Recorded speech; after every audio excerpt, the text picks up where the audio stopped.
Alright, I think we are all set to go here on the stream for our morning stream. We have our tea all set to go, and of course our Contigo as well. Always got to have the water, but the tea is going to be very important for Ben's throat today, so that he can make it through this stream, and maybe he'll do some tea in a later stream tonight as well. Last night was pretty bad for my throat, but doing a little bit better now. Not quite as much coughing, and hopefully we can make it through the stream without packing up an entire lung. But yeah, we're going to continue sculpting here on Bowser Jr.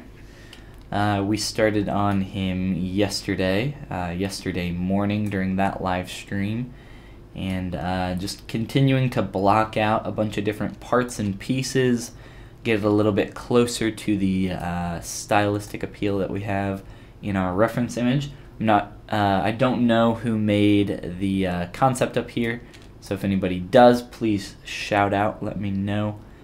Throw it up in the chat or comment on one of the videos after it's been uploaded on YouTube. But we can go ahead and get started here after I finish steeping my tea one last time. Alpha and HUD Boy, good morning. Welcome to the stream, guys. Glad you could join us. And lots of honey. That's the secret to making tea that's good for your throat. Lots and lots of honey.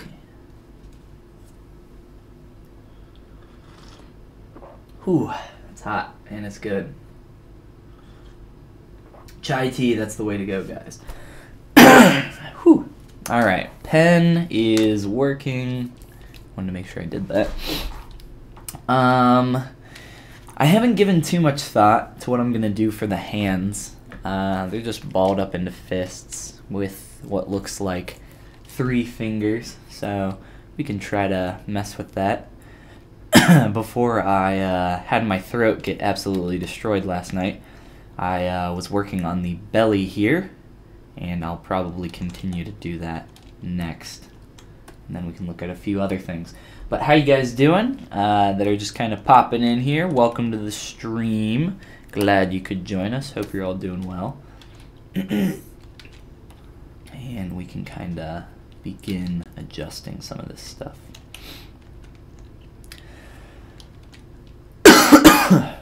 And I'm going to try not to talk quite as much today, just so I can give my voice a little bit of a rest.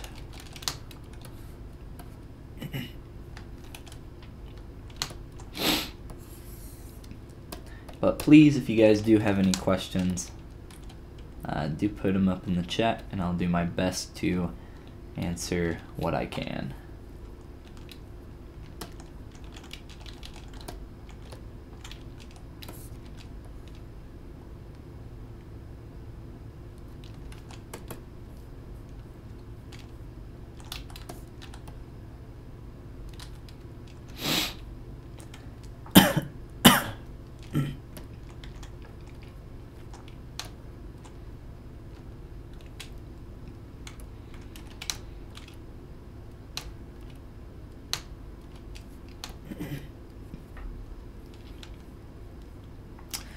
We can go ahead and turn on live Boolean so that we can see our subtractions taking place up there on the nose. Still need to play with that a little bit more, as well as cut this up. Let's do slice curve.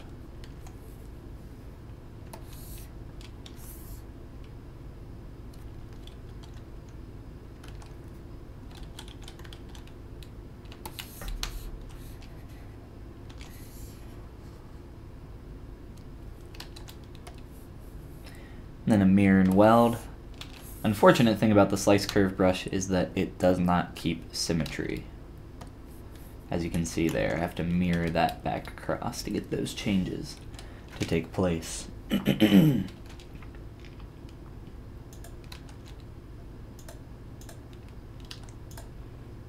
Ooh, that's not what we want. too many groups there. It's unfortunate. All right, so I have to clean that up a bit.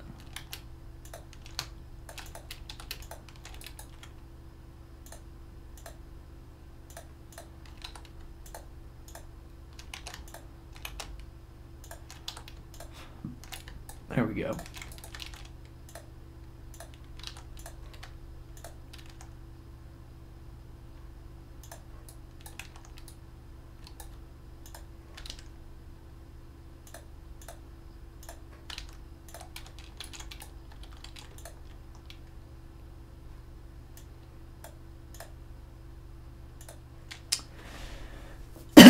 And then a Z-remesh there with keep groups turned on so that I can get a good separation there between the geometry.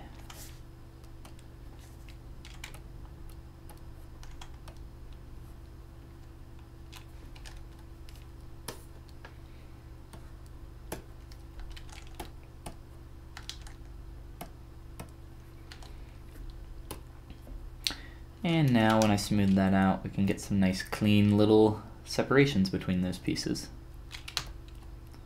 That's just one way of going about that. We could have also Z-modeled it or manually added in some creasing, just some quick dam standard or something similar.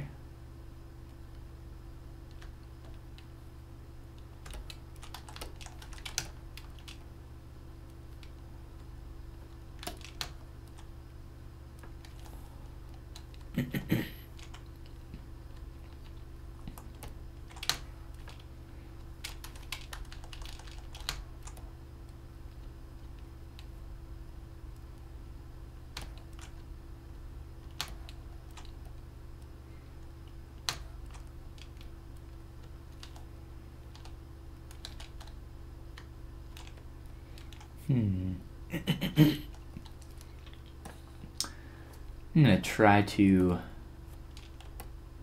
make this transition a little bit better between the belly.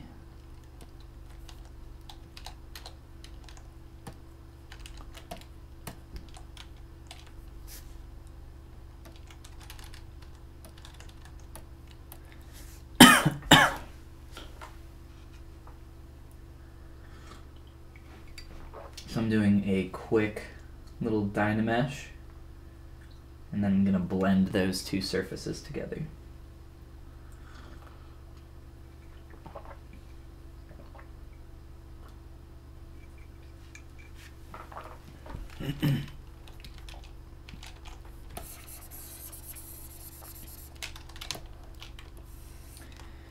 And this is just going to make the transition between these two pieces a lot more clean and a lot closer to what I'm trying to accomplish.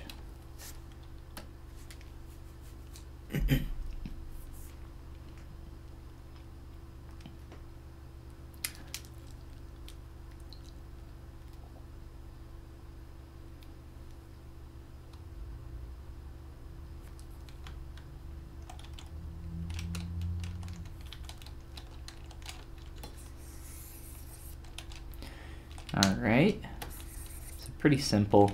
Trying to be careful with my smooth as well. Don't want to undo everything that I just added in there. Pretty much just volume, but if I use the alternate smooth technique, which I am currently, that's letting go of shift while you're smoothing, it's going to help normalize those polygons, and you don't want to do that too hard. It's going to get rid of all that work that you just did.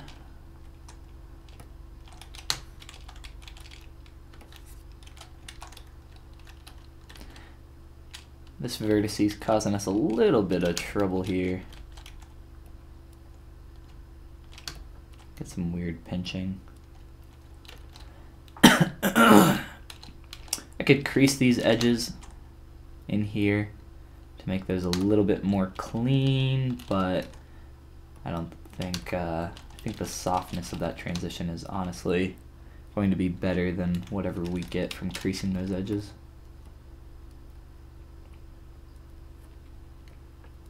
I'm just using move with backface masking turned on to move those a little bit closer together,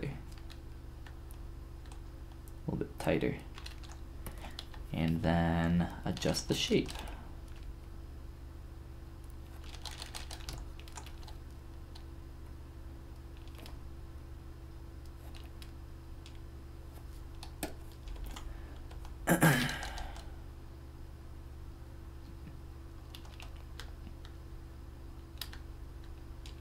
Alright, much closer.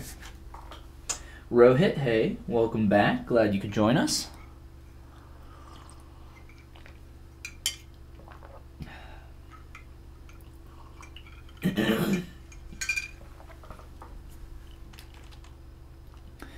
Alright. Now, I want to shift up the back portion of this mouth. I need to do it together with this nose piece. And let's see here.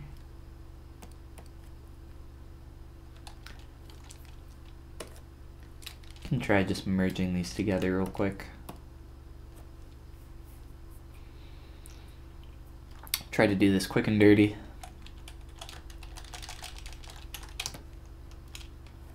Without going into T-pose.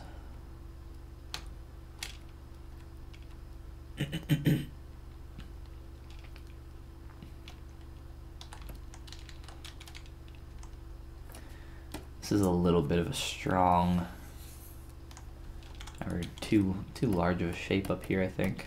Try to decrease the size just a tad.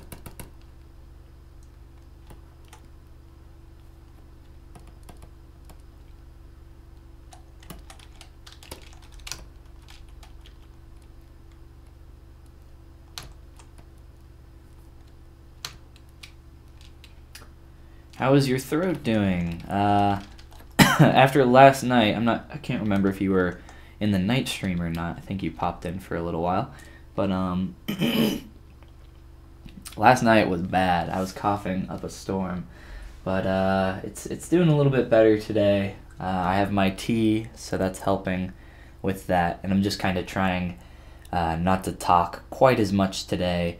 And I can guarantee by the end of this week this thing's definitely going to be gone. But my throat's just a little scratchy still. Still some coughing, but it's getting there. It's getting there. Thanks for asking. So trying not to talk too much, but it's hard when you want to try to explain what you're doing and help answer some questions and some stuff like that.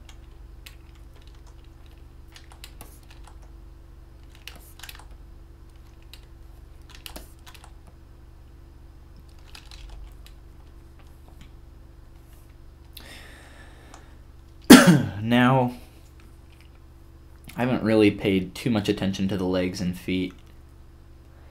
I still need to block out the toes here. I still need to block out the hands, which I haven't given too much attention to. I was thinking about just sculpting them from a single block. And just doing it that way, since they're just closed fists, it's not that big of a deal. I don't know, we can kind of play with this though first and see what we can come up with. Let's hide everything except for our hands. And I don't know where that subtool is. A little bit of a weird shape. Alright. So, coming in here, I mentioned briefly that I was using this Insert Multi-Mesh Fingers and Toes brush. You can check that out if you're interested in that. It's on Gumroad. I'm sure if you just search for IMM Fingers Toes or IMM Fingers, you can probably find it. But if If you can't, let me know and I can shoot you guys a link if you're interested in downloading that brush.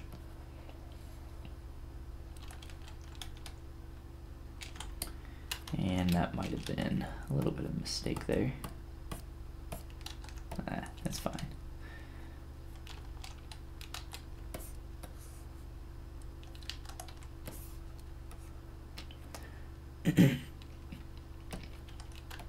All right. Need to increase the size of this and then squash it quite a bit.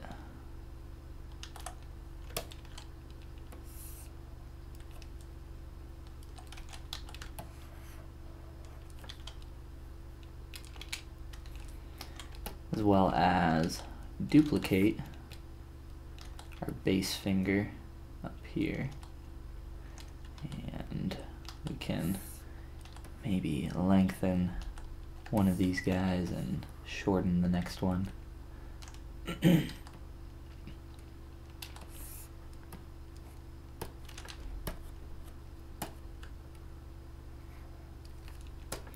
Really, it's not that big of a deal since it's like a closed fist that we're going to be making, but still, we can kind of start continuing to block this in.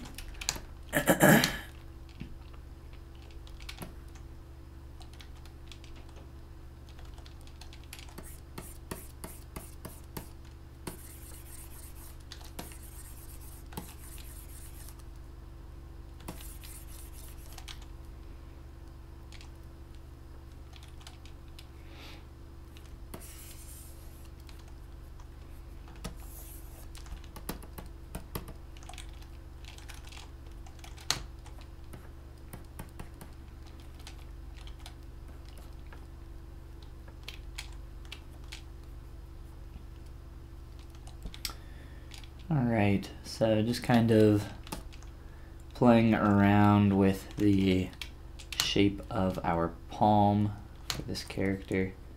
It's probably going to have to be a little bit bigger and a little bit more defined.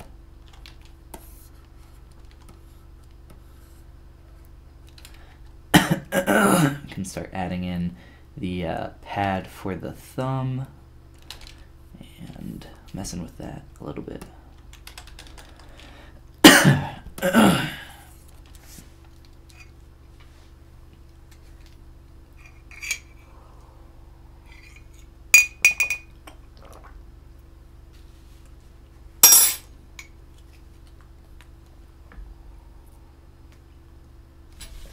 All right.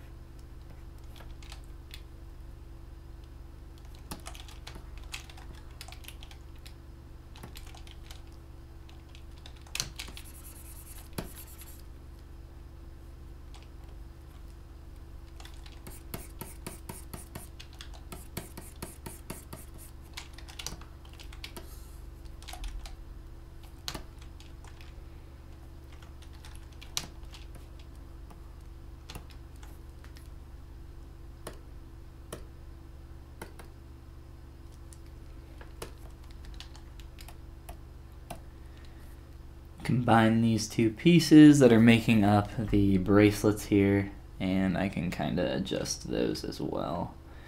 I'm going to actually re-separate these. I originally combined them so that I could work on blending the shapes, but now it's kind of being more of a hindrance than anything. So we can kind of do that here real quick.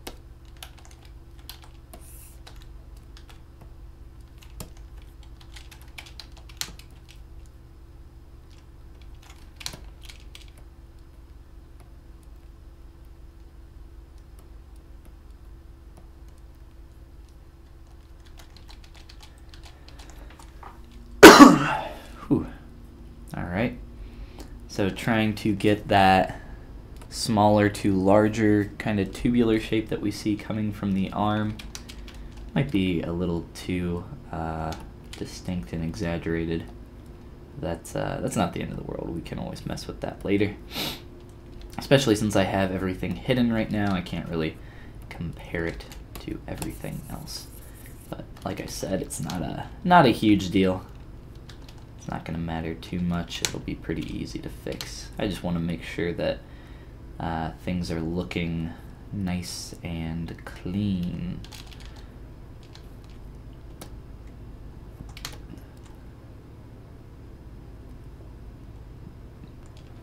And figure out what to do with some of these guys. We can try inflating them just enough, and most likely what I'm gonna do here, I think it's gonna be easier if I just do one finger instead of 3. I put all 3 fingers in here just so I can kind of compare them against one another, and I can continue to build out the shape of the hand. But once I start bending that finger in and tucking it into that fist shape, I'm just going to do that to one finger and then duplicate that one finger multiple times, so I don't have to do that 3 times there, which just to save us some time and keep everything looking consistent. Kind of like working with symmetry in that regard, but instead of, you know, sculpting 2 sides, you'd be sculpting 3 in this case. So let's try to avoid that and make it a little bit easier on ourselves.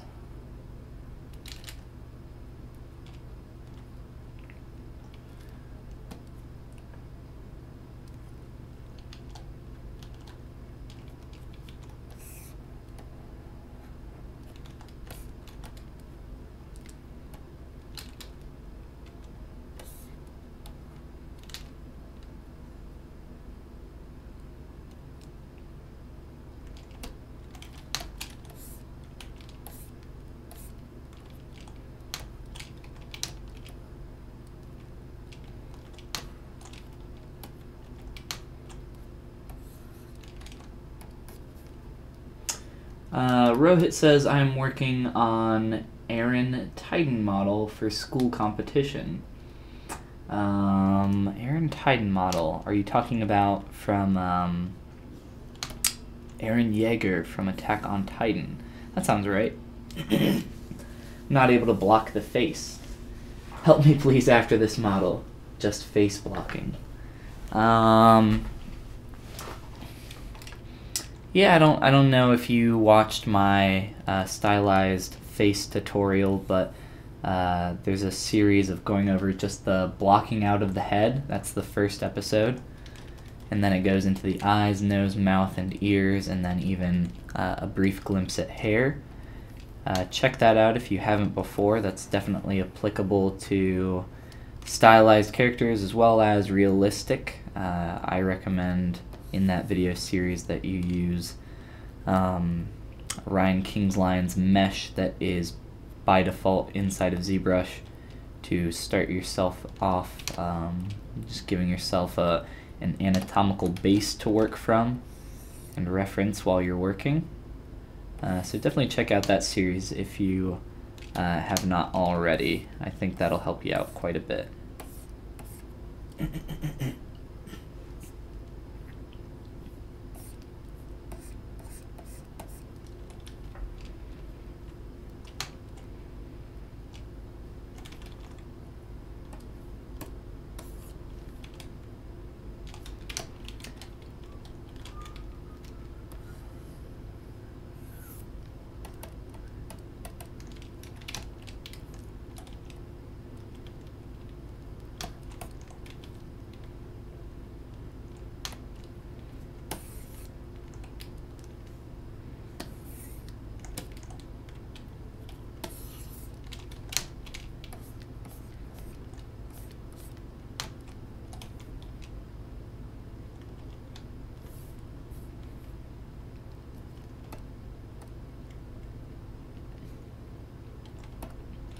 Okay, let's go ahead and start blocking out one of these bent fingers, and then we can continue to work on the shape of our hand.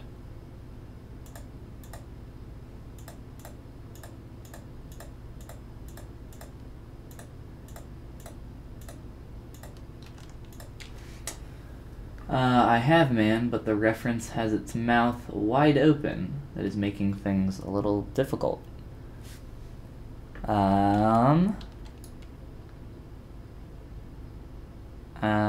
I'm not sure. I mean, it's pretty much the same. Look up some references of some people with their mouth open, like maybe in a scream. Like, look how the jaw works. Think about the anatomy of the jaw. You know, bones don't flex, bones don't move. The pivot for the jaw is back here. So the bone for that, no, it doesn't flex, but it will increase the angle from that. It will stretch the muscles and the fat. It will make your nasolabial folds in your face more pronounced. Look up some images of real people that look like that, and try to sculpt what you see. That would be my recommendation on that. That would be a good place to start.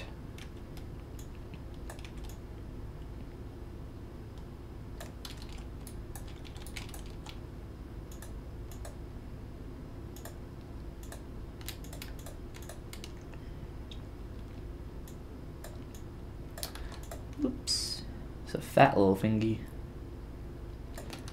You know what? Let's do this.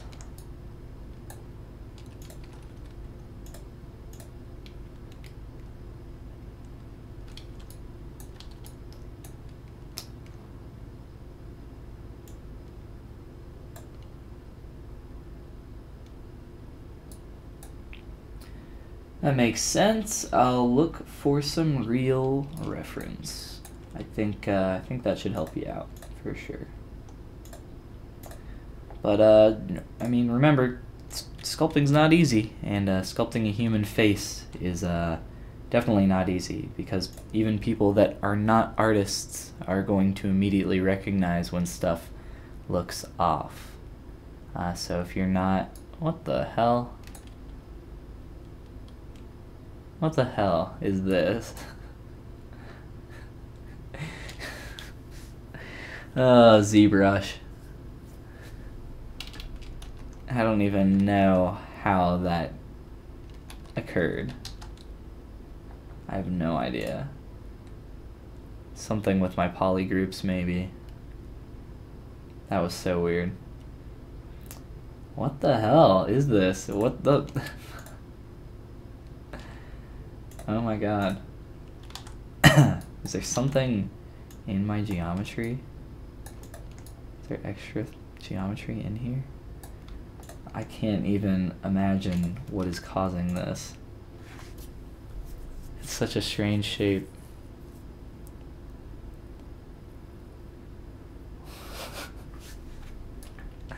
What is this? What is this garbage? Oh my gosh. Alright. Well, that's stupid. We're just gonna save this and redo it. Oh, ZBrush.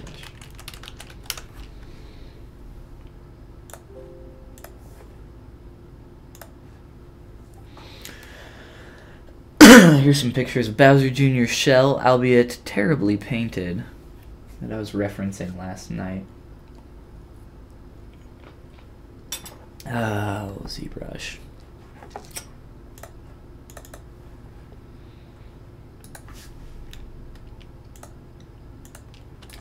Oh, did I have local symmetry on? I feel like that wouldn't have.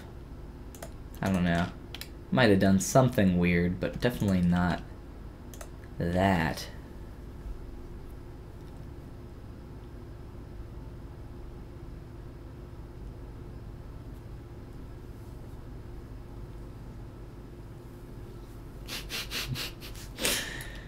What the hell is going on? I feel like I'm being... Oh, what the hell? Okay. Alright, I'm stupid. I didn't even notice that. I don't know how that happened over there. But, man, that was so weird. There we go. Work, damn it. That was very, very strange. I don't know how that shape happened over on the other side, but yeah, now we're good. We should be good.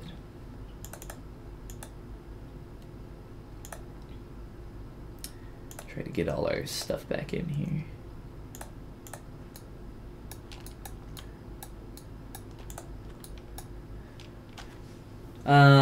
Also, Rohit, if you're not a part of the ZBrush Discord here, go join that and post your work in the Share Your Work channel, and people would, I'm sure, be willing to help you out as well. Give you some tips and advice, and it's hard for me to even give you some advice if I can't see what your model already looks like right now. So post it in there, and I'll be able to take a look as well.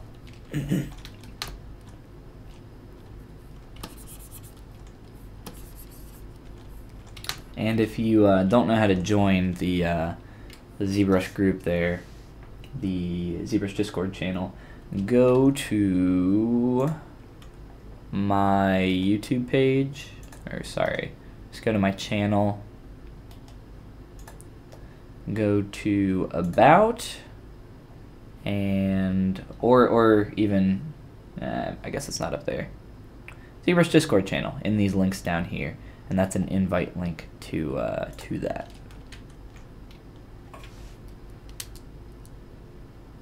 Can you have the link? Yes, I just told you the link. I know that the stream's a little bit behind the chat there. A little bit of a latency, but yes, that is the link to join that, share your work, and get some help with your work. Or just talk with some ZBrush peeps.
Re-import my image here.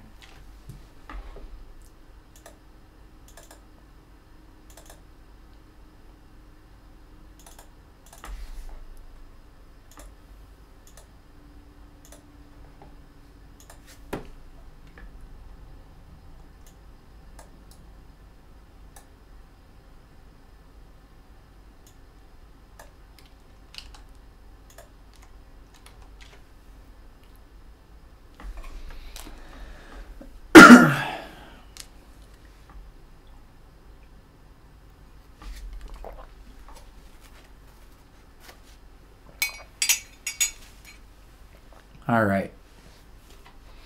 Continuing to mess with our little fingy.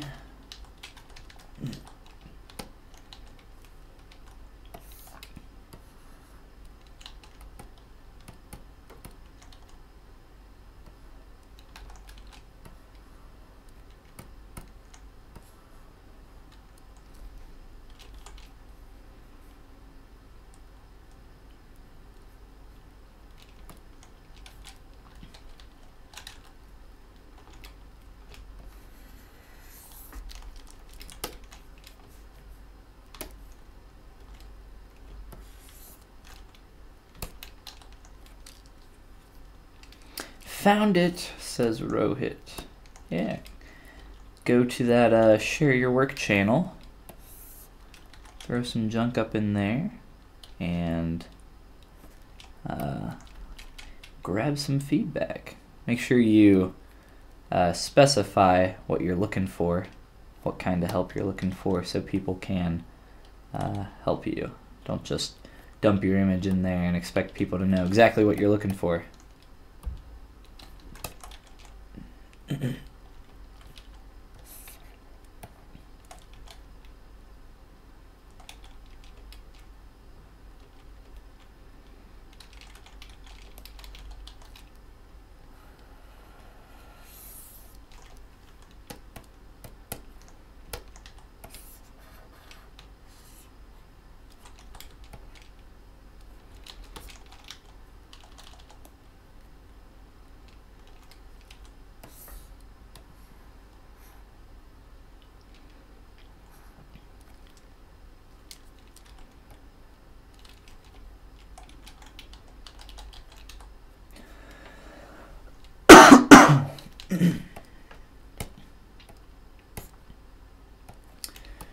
Alright, so I'm just kind of trying to use this insert meshed finger that I had, that insert multi-mesh finger, and then just work on bending it more and more until I can get it into the rough shape and position that I need for our hand here. And then once I do that, I can start messing with the overall shape and proportions of our hand, the palm of the hand, a little bit more for our character. It's a little bit hard to reference the stylized hand that we have up here when I can only see it from this view and it's closed, so I'm just kind of playing around and seeing what I like in terms of shape and style. So we'll get there. I just kind of have to play around with it and interpret what I can, and we'll see. We'll see what we come up with. Hands can take a while to do, unfortunately.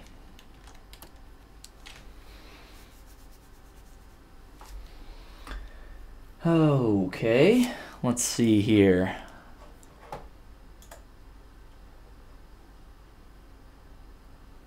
One sec. Share your work. I see Usac. I don't know if he's on the stream. He likes to come and hang out. But yes, I do not see Rohit's work quite yet.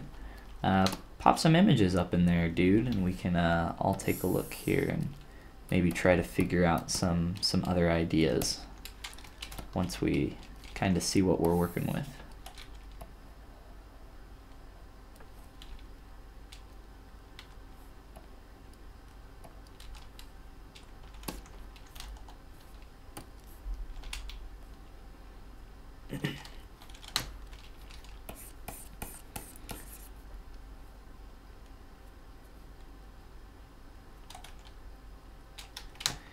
Hands are looking a little bit more rounded maybe than what I have,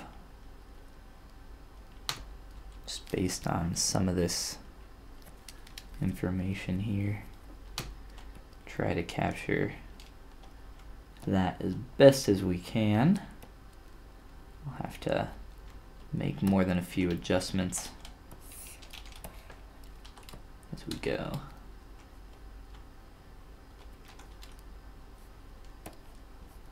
Try to increase the size of this too.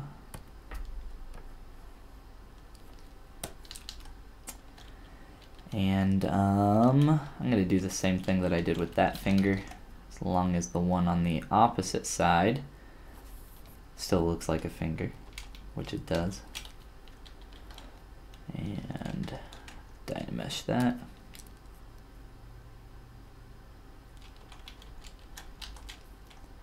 And we'll just do a 1K ZBrush.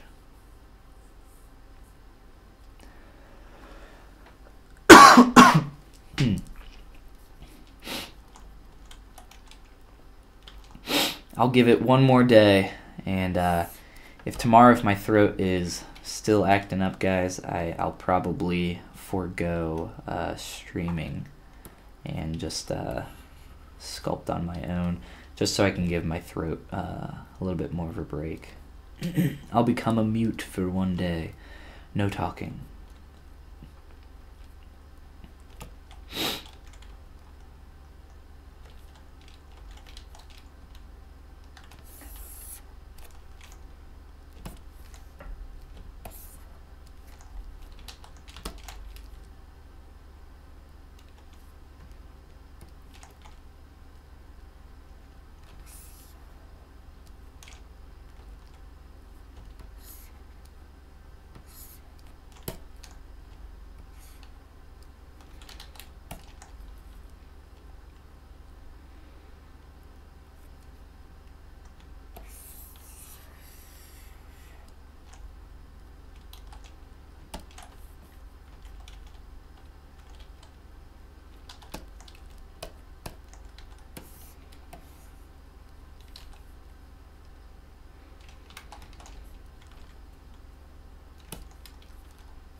Just kind of looking at my own thumb and the basic shape that would make when making a fist. So looking at the 1, 2, 3, see if we can capture that a little bit better than what we have right now. So 1, 2, 3, we have like 1, 1.5, 2.5. I want to capture that as best as we can. Let's try making that a little bit of a stronger turn. And of course, having this angled not so crappily.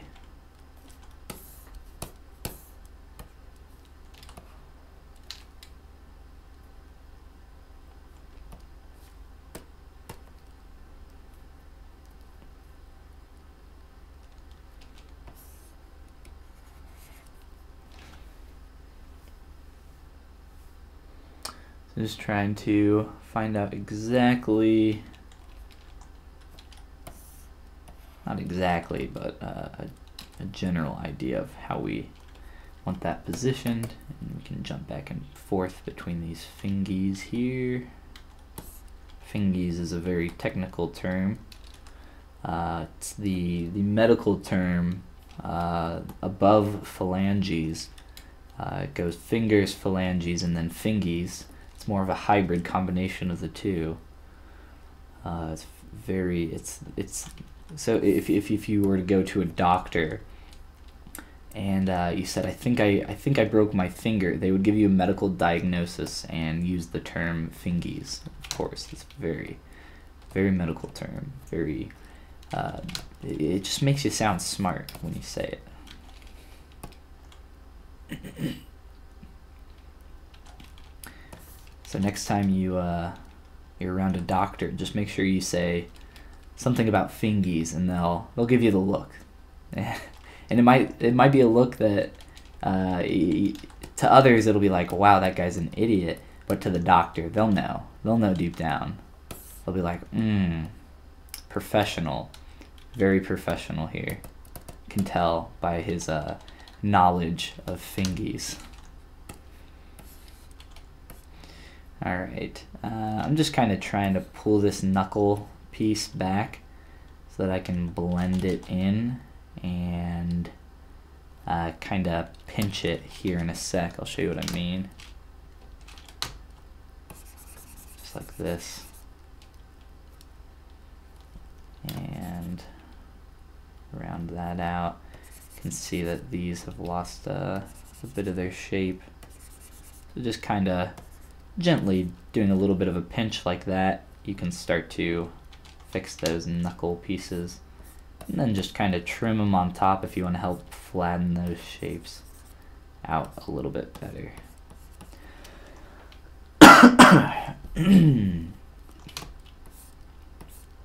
All right.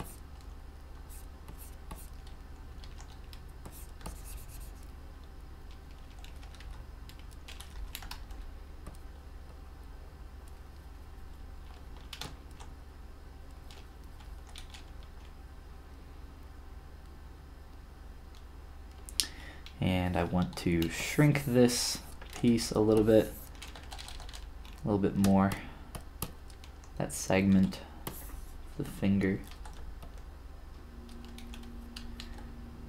Especially if I'm going to be 3D printing this at some point. We're not going to want a hole through there, so I'm going to have to, I don't have to do it right this second, but at least later come up with a clever way to make that a little bit less apparent. And we're getting there.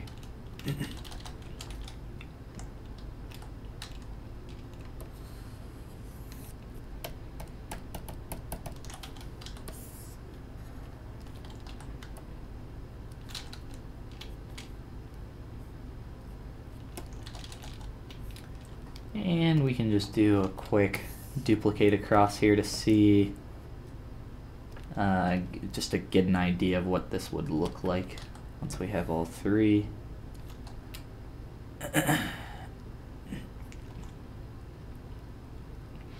And we can start to see that our hand is starting to look a lot closer to the concept that we want to reference.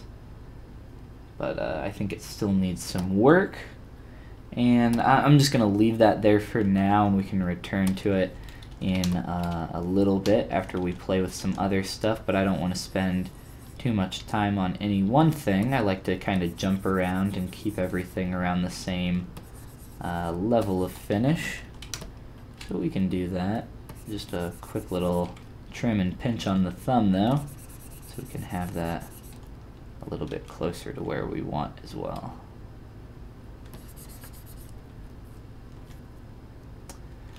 And we have an extra little finger hanging out up top. That's nice.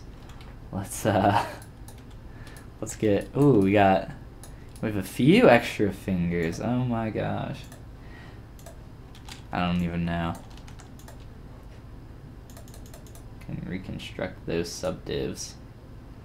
And these are just placeholders. Probably end up fixing those a little bit later.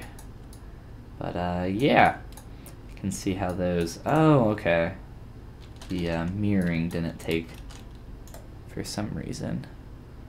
I'll do a Subtool Master mirror across the x-axis for this one finger, and then for these guys, I'll do a deformation mirror to get those on that side, and then mirror and weld. And that should do the trick. And the thumb is still over there, so I'm not, must have been doing something stupid with our finger there. That's my fault. Alright, so some quick additional blocking out of the fingers. Looking at this from this view, it makes me want to decrease the size of the last segment of our index finger. I think it's much too long, and maybe that middle segment as well, but we'll take a look at some of that stuff here later as we continue to work. I'm going to turn live boolean back on, so I can get my nose, my nostrils to subtract correctly the way I want. I was messing with those a little bit last night and getting a little annoyed by them. Can take a look at those if we need to. Let's turn on perspective and just kind of get an overall view of our character here. Some things that I want to take a look at. The crease on this portion of the shell right there, it's a little too tight. Same on the bottom. So if I can round that out without destroying the form, I think that worked out actually a lot easier than I thought it would. Just using my alternate smooth function there to try to round that out a little bit better. And I'm going to use move backface masking to help fix some of that smooth that I just did. That smooth will de-inflate stuff like tubes and stuff, so you can see that at its most extreme there. So that's what we want to avoid. And there we go.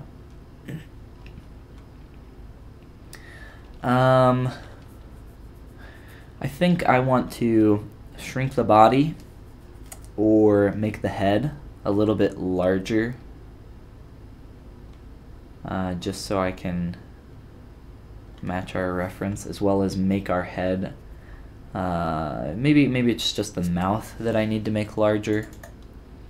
Some proportional changes that I want to make here. Alright. And you'll notice that live boolean doesn't take effect here in transpose master. That's okay. Not a big deal. Can make sure we grab all of this though. And we'll try to scale it up universally. When you go into transpose master, just make sure that you are turning your symmetry back on. If you need it, it will turn it off by default.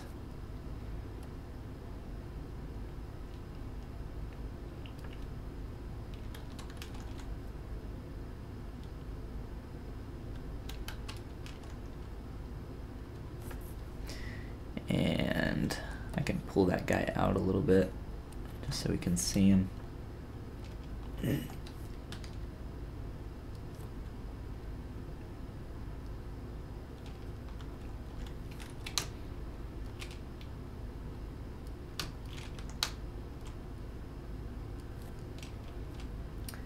And maybe play around with decreasing the scale. If I can select a freaking polygon here, there we go. Play around with decreasing the scale of the head here. And I'm gonna try to just be careful here, not do too much.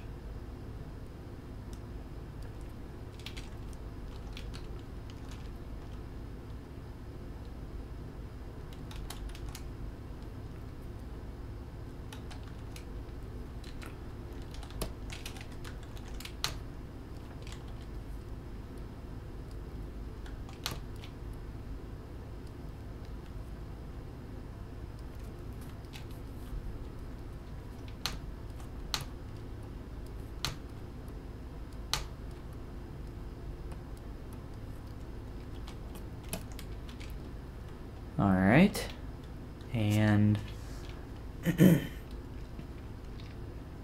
let's see here, if I can,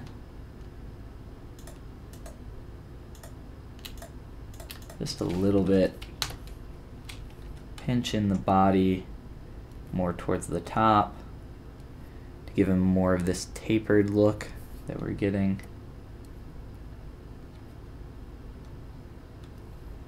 Try not to do it too much here.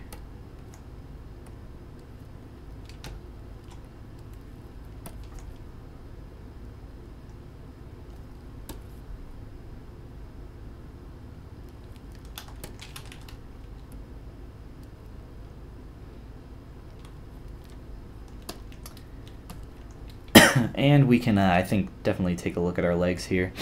You can see there's, you know, this hand is in the way, but based on where that knee is, this segment of his leg is just extremely short here, and then over here it's as long as his thigh. So there's some weird stuff going on there.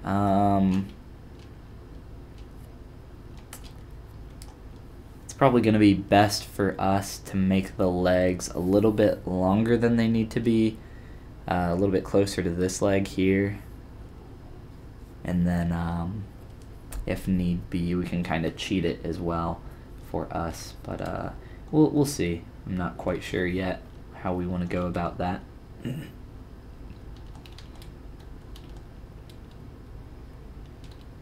Are there any other changes that I want to make before I jump out of transpose? If anything, just the legs. Just a little bit here.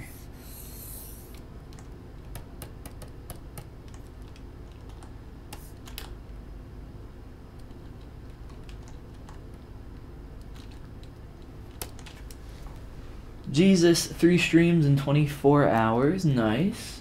Descent. Glad you could join us. Yeah, I said we were trying something a little bit new for... well, I guess it wouldn't be in 3 streams in 24 hours. It should be 2. Maybe it seems like 3 for you, depending on your sleep schedule and what time zone you're in. But this week we're just kind of experimenting with some different times for live streaming. So morning stream, I'm on the Eastern time zone of the US. Morning stream and then a night stream or afternoon. We're doing a little bit more nightly, which is what we did yesterday. And we'll see what we end up doing today as well. Probably, I don't want to say probably, but maybe a little bit earlier tonight, just because last night my throat was dying. Not doing great on the sore throat, and talking doesn't help with that. So we'll see. But glad you could come back and join us, hang out. I want to switch out of that basic material too. Just a little bit too dark for me. And for the eye, for the pupil, I want to mess with that maybe a little bit too, after I play with these legs for a minute. Let's turn off perspective just so I can see what's going on better, get an idea of the weight and balance of the character that I want to have going on here.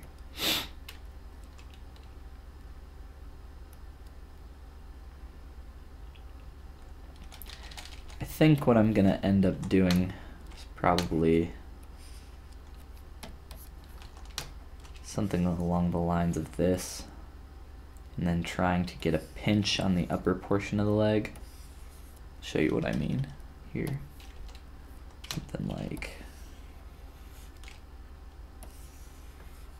pinch it at the top, blend it at the bottom, and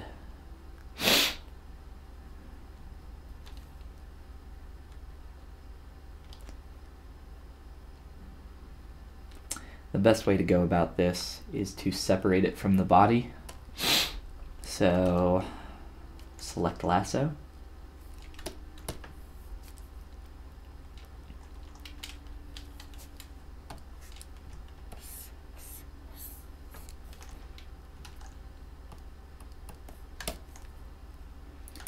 Just like that.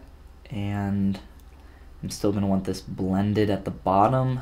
It's going to be a little tough to get exactly what I'm looking for here, but we'll try.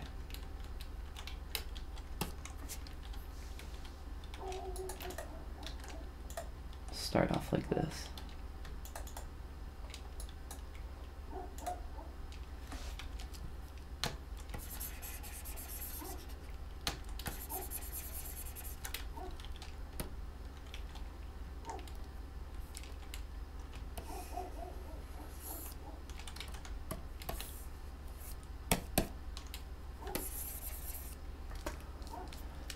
All right,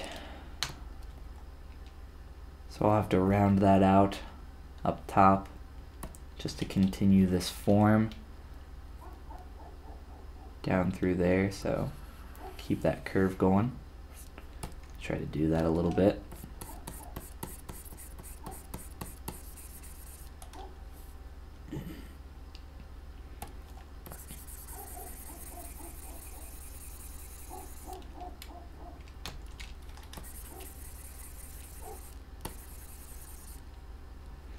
Very rough shape here. Just trying to get some geometry in there really fast so that when I do come back through here with a ZBrush piece, all I have to do is kind of smooth that out and use the move brush a little bit on it. We'll let that calculate. For those that are just popping in here, Indy, hey, how's it going? Glad you could come and join us again. But for those that are just popping in here, we're working on a little bit of a Bowser Jr. sculpt. If you've been with us on the past couple streams, you can try to project those details. So that's what we're working on right now. Also, we're working on trying not to cough up a lung, which I've been doing for the past few streams as well, just because I'm getting over a cold, and it's not easy to talk quite as much as I normally do during these streams. Normally I just jabber on and without a care in the world and pretty much just talk to myself, but I can't really do that quite as much right now just because my throat's I want to say it's healing because it itches and it's making me cough, and typically when something itches, that means it's healing. At least that's what I've been told. So I like to think that my throat's getting better. But who knows? Who knows the truth? So I'm splitting these legs off the body here to get a little bit of a whoops, don't want that. A little bit of a cleaner transition between the top and the bottom. I want a hard crease on the top part of the leg, and then I want the bottom to blend in nice and clean like. We'll see how that turns out though. Got some weird edges and ridges in here and this kind of junk going on, but really that takes just a quick ZBrush to fix. Drop it all the way down and ZBrush it, and we'll get a really low poly piece that we can work with. Might get a little weird geometry around the edges up top though, simply because I didn't smooth them out. It looks like it did a decent job though. So blend in towards the bottom. Get in there. We already had it blended in at the bottom, but we want the blending on the bottom plus the hard transition up top. We'll see if we can get both of those.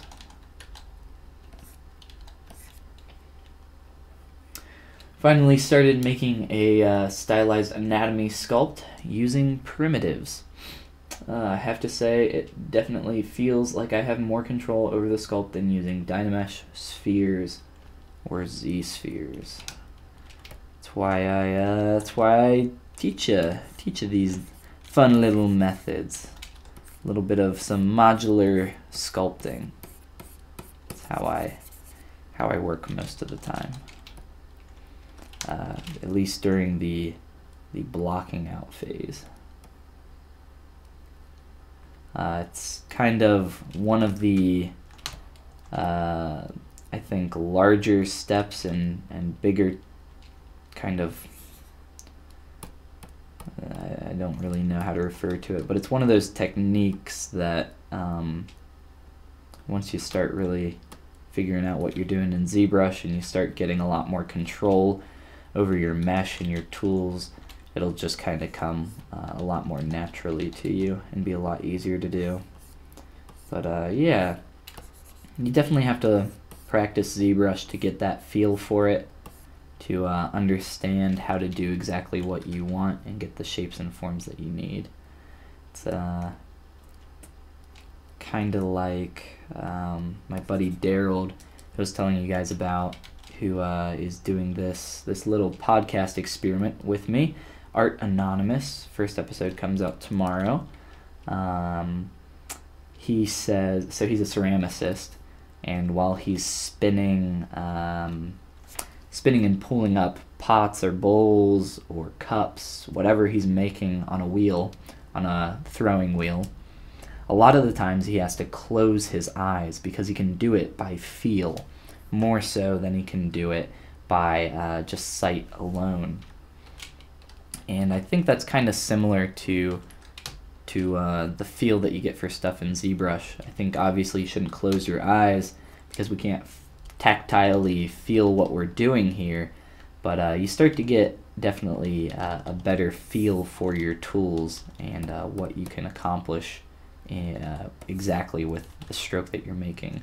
Whereas in the beginning, when you're just kind of starting out, you're definitely all over the place. You're just kind of making strokes on a whim. It also feels more fun using some modular sculpting techniques. I feel like I got a new boost in motivation because I feel more confident with it. Well, hey, glad to hear it. Glad you can get some more sculpting done, get motivated, and get to work. I think that's always a good thing. What do I want to do with these legs? How do I want to transition this? I also gotta put these stupid little toes on here. Let's flatten out our foot.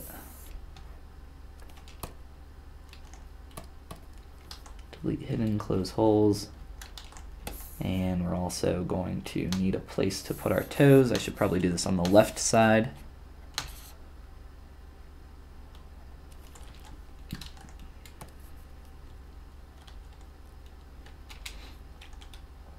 And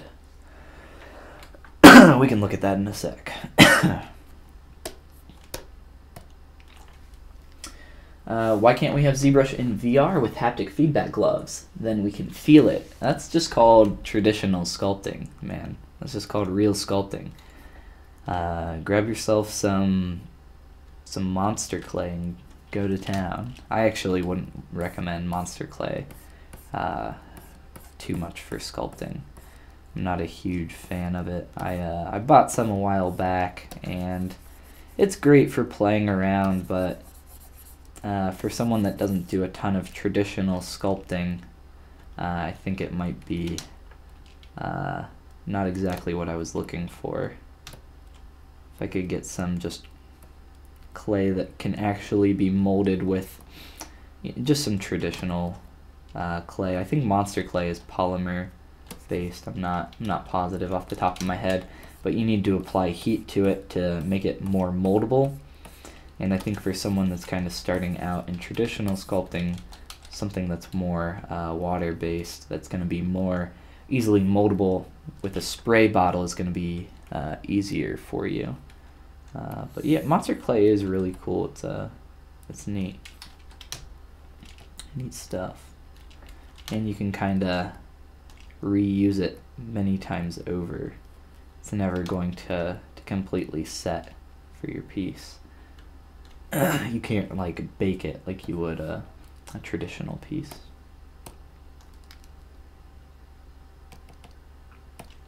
I'm just gonna merge these together. So I'm getting tired of modifying them separately. Just being sarcastic, not a fan of it. I was thinking of getting some for me to play with for me and my daughter. She's about to be 3. Well, that's awesome. I thought that'd be more fun than Play-Doh. OCD with keeping colors separate. Don't get that Play-Doh for your daughter then. She'll be mixing colors left and right.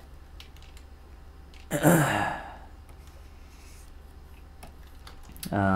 yeah, I don't know. Clay sounds like fun. Play-Doh's pretty cool. I don't know if Play-Doh's expensive. It's been a long time since I've used any Play-Doh, but I used to have some when I was a kid just to mess with.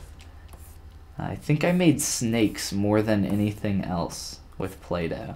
Just kind of roll them out, and then that was a snake. Back in the Play-Doh days. Sculpey, yeah, some Super Sculpey is pretty popular. Which rigging program do you use? Maya, Max, etc. If I am going to rig something in a traditional sense of rigging, I will use Maya. But for the most part, I just manually do stuff here in ZBrush.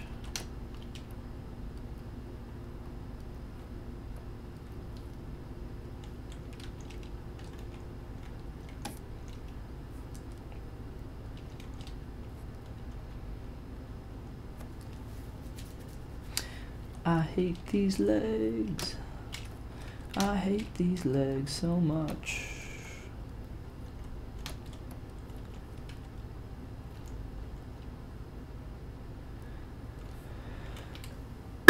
It's the back of them that's really annoying me right now.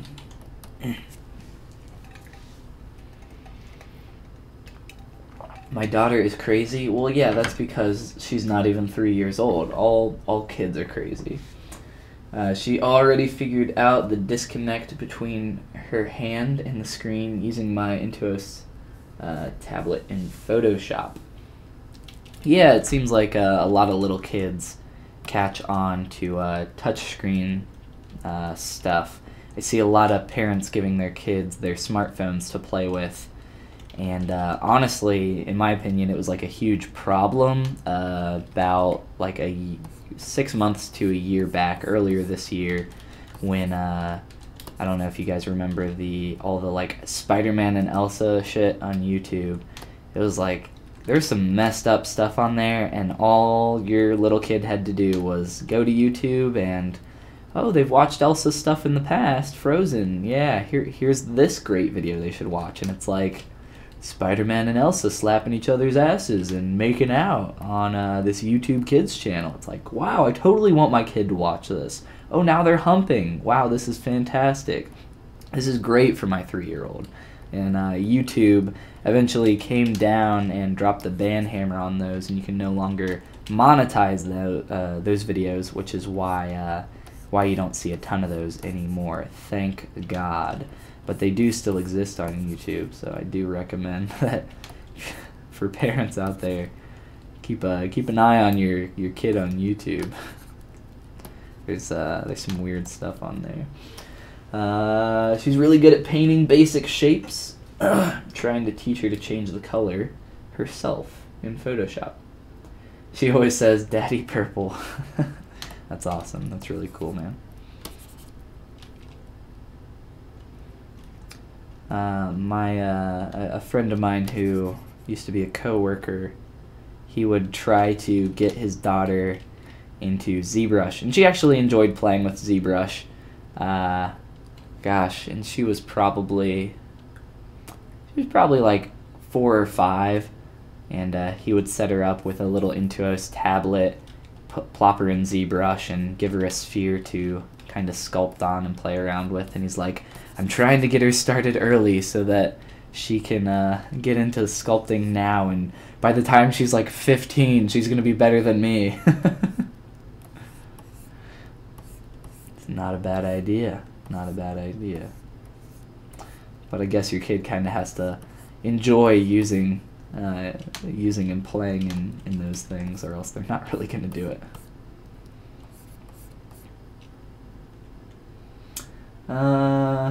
Unsupervised YouTube time. Yeah, YouTube's a dangerous wasteland now, guys. Not as dangerous as it used to be. Likes to watch you paint and sculpt. That's fun. Stimulator with stimulate her brain with art as much as possible. Hook them while they're young. That's right. Sounds like a good strategy.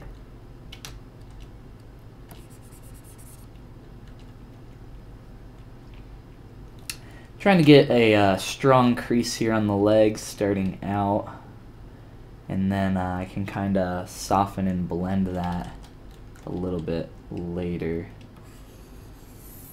in the back especially.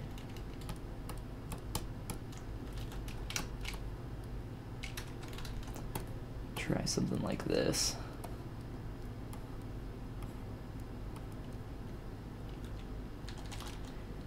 And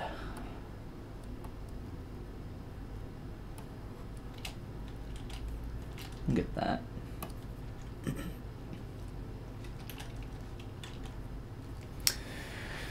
All right. Where'd my little feetsies go?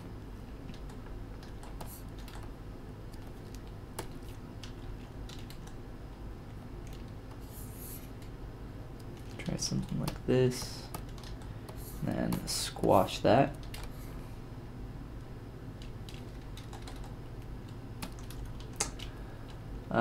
Sorry for taking over your stream with my daughter. No, you're cool, man.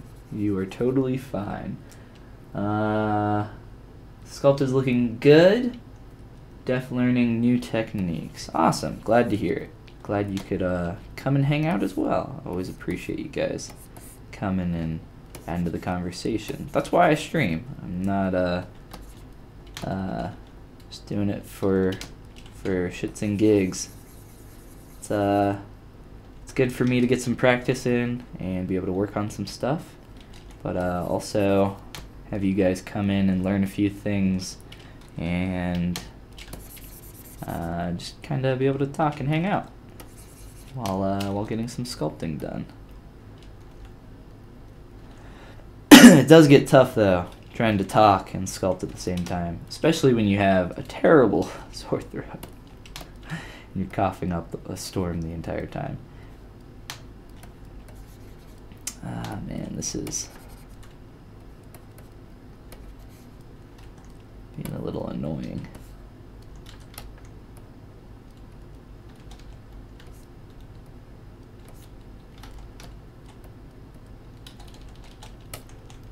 I'm just gonna dynamesh it.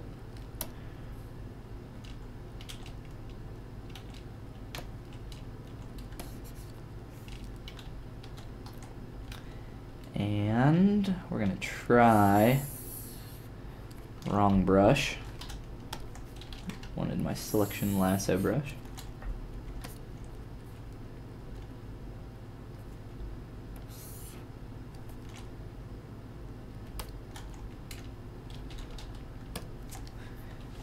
And we'll try a Z remesh with keep groups on.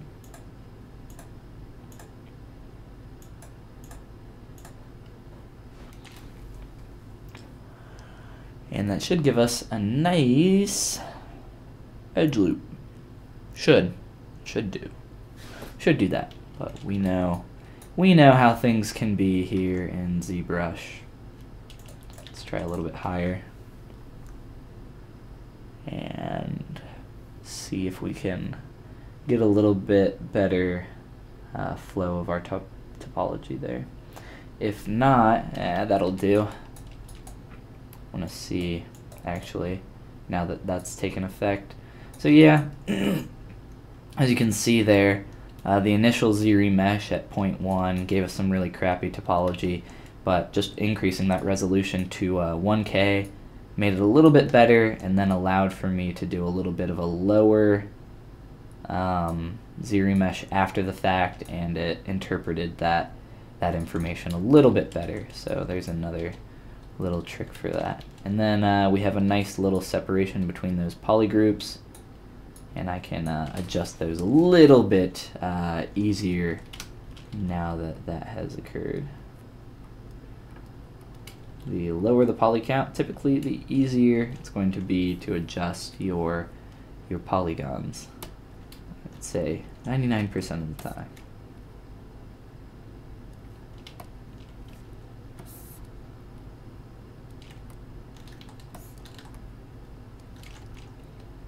can mess with some of this stuff for our toes.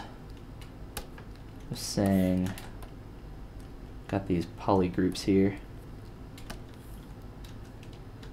Can try to work in some toes.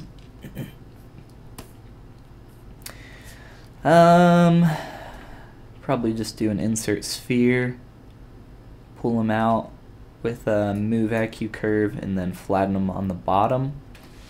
You can try that first and see how that goes.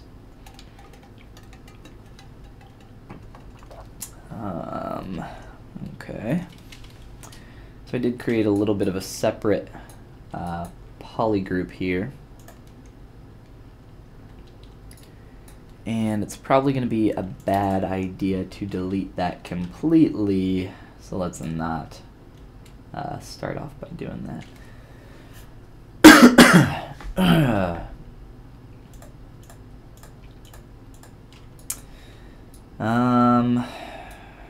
Let's just grab an insert multi-mesh primitive sphere.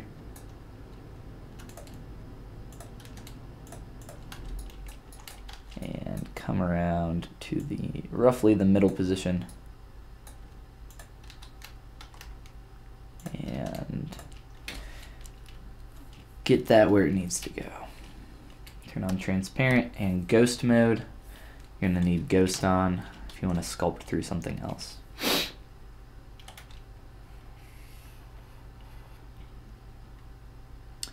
Move AQ curve to get that sharp point.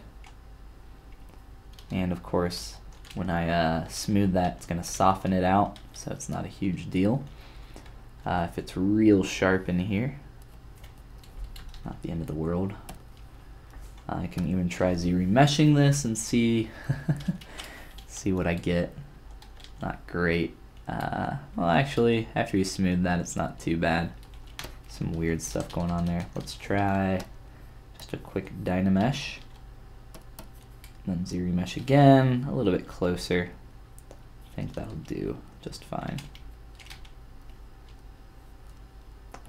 Turn off transparency and ghost mode.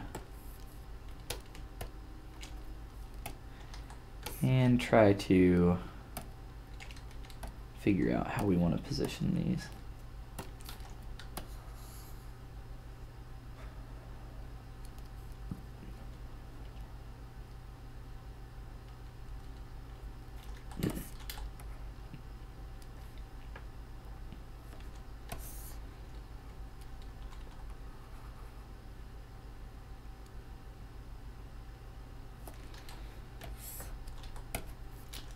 Something like this. Not quite the shape that we want. Camera is being all janked up right now. Let's try to shrink these, scale them in.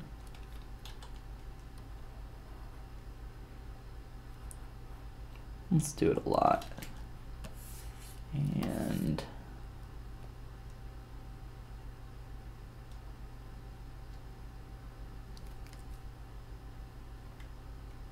try to inflate a little bit.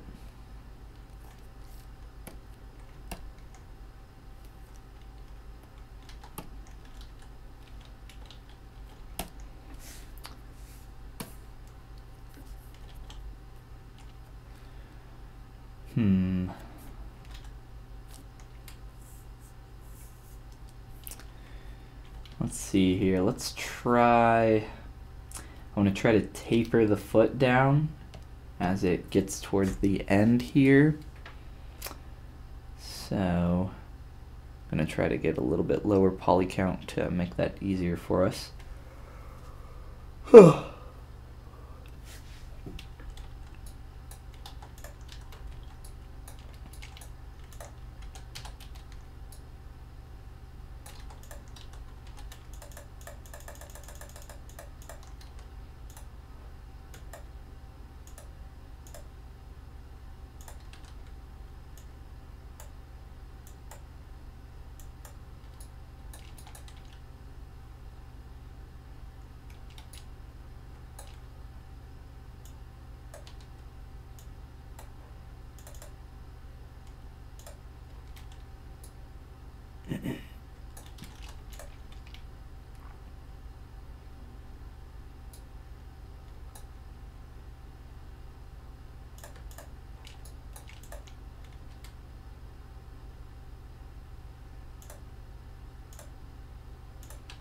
scale them up just a little bit here, I think. Maybe not. Maybe they just need to slide back.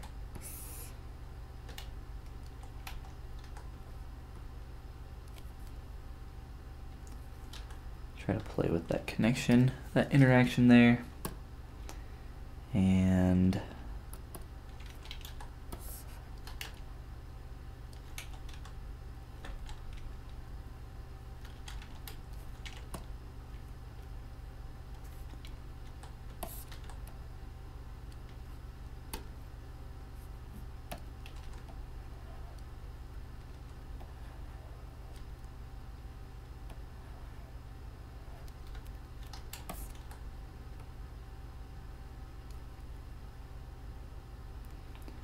close, but I want, well actually that might be fine.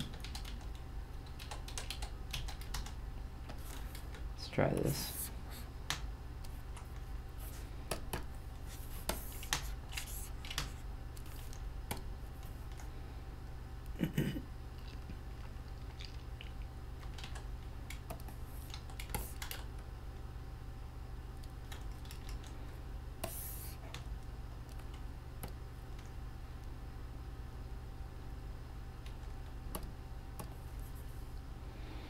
Nice shape there, and try to duplicate that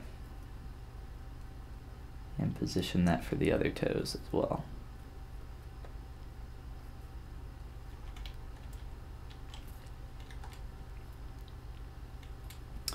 Can snap that to the bottom edge of that geometry, snap our transpose tool, and then clip off excess geometry on our foot. So that slides in and lines up literally perfectly there. You can see we have a weird lip going on in the back though, so we want to make some adjustments there too. Let's try, I guess, duplicating this. Might have to play around with making some adjustments to different parts of the foot. Try to rotate, I guess, maybe from the center point first.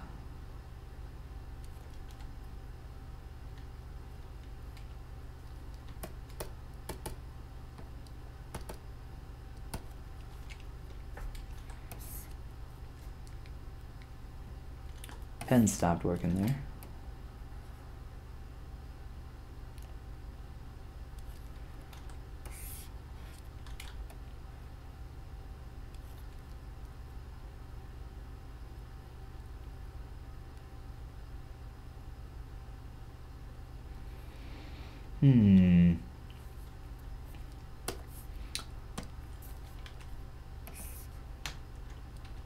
Not a huge fan of the shapes that we're getting between those, so let's look at modifying these.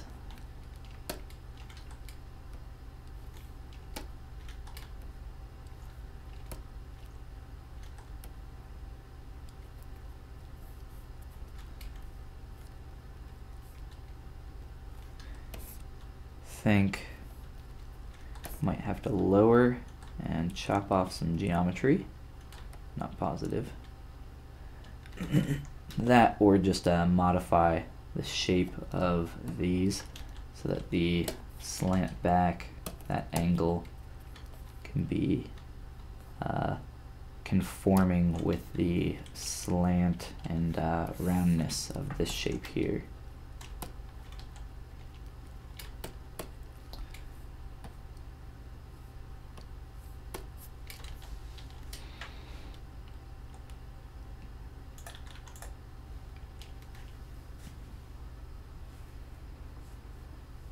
Try to remesh them and then just project. I just want to do that real quick so I can get the flat shape that we have on the bottom really well. And that's actually not bad for what we got there. But let's project just to make sure.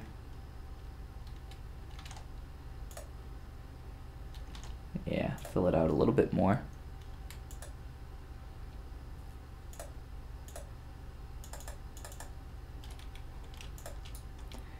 Now we can kind of modify these shapes. Whew, excuse me, as we see fit.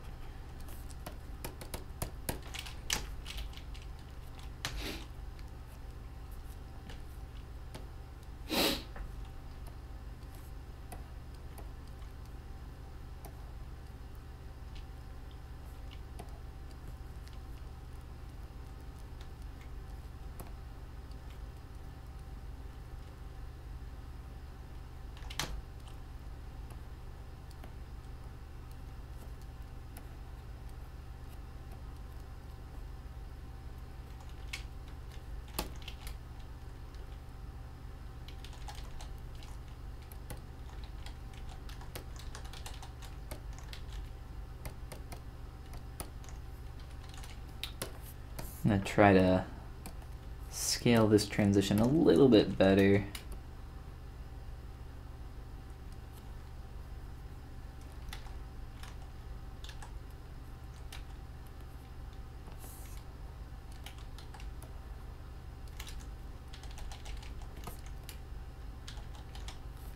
Try something like this.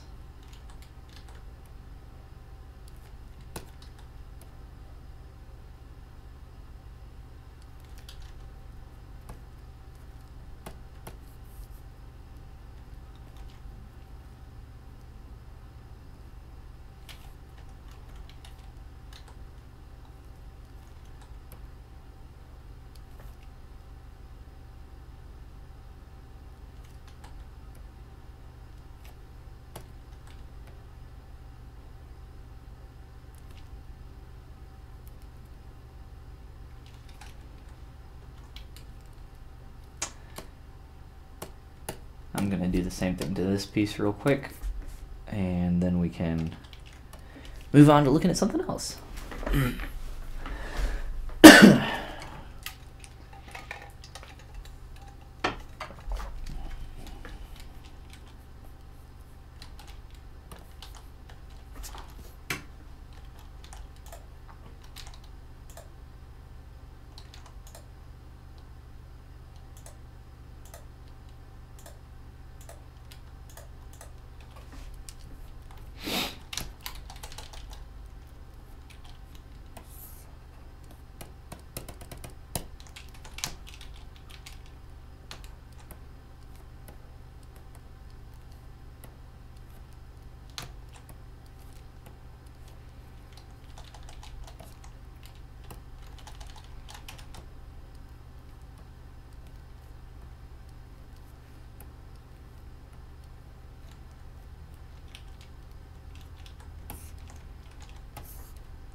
All right. Blocking out some of those shapes on our toes, our feet, and our legs, so that we can get that into a better position for posing. And we got a pretty crap transition happening back here that we can take a quick little look at. Just kind of pulling down, using my move brush, adjusting that low poly geo. And I have dynamic turned on right now, which is how I'm seeing what that would look like when and if I had an actual subdivision applied, which I do not currently. And let's see if I can narrow that out.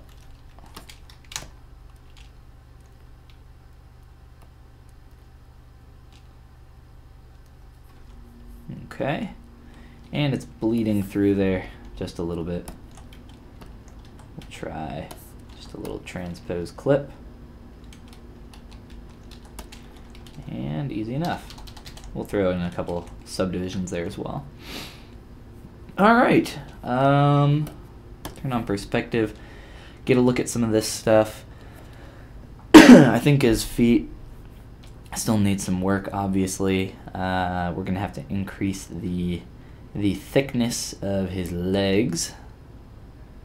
Increase and just change some proportions there.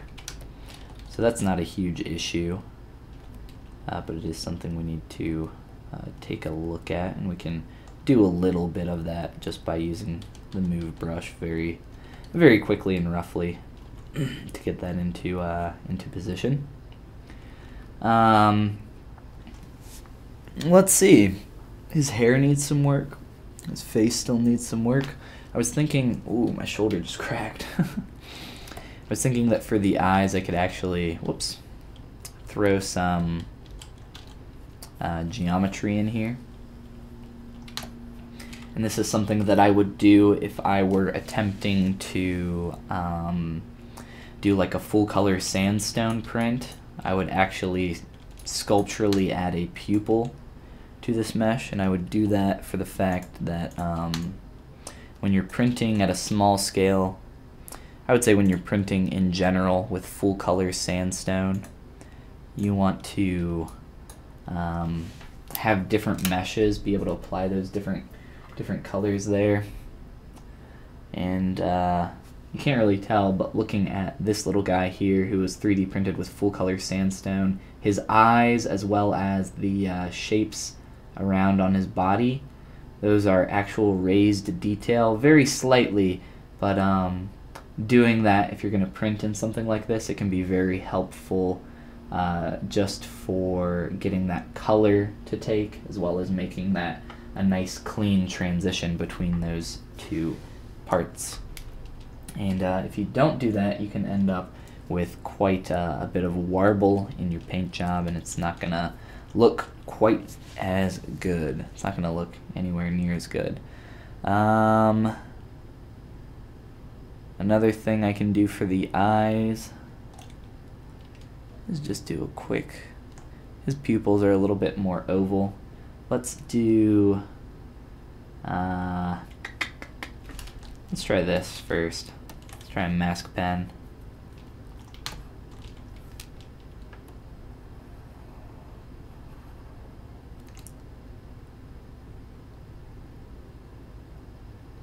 And let me move my light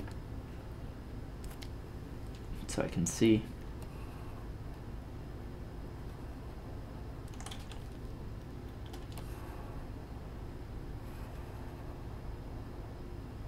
I'm just using the mask pen to create a roughly ovoid shape. Doesn't have to be perfect. And then I can extract some geometry here.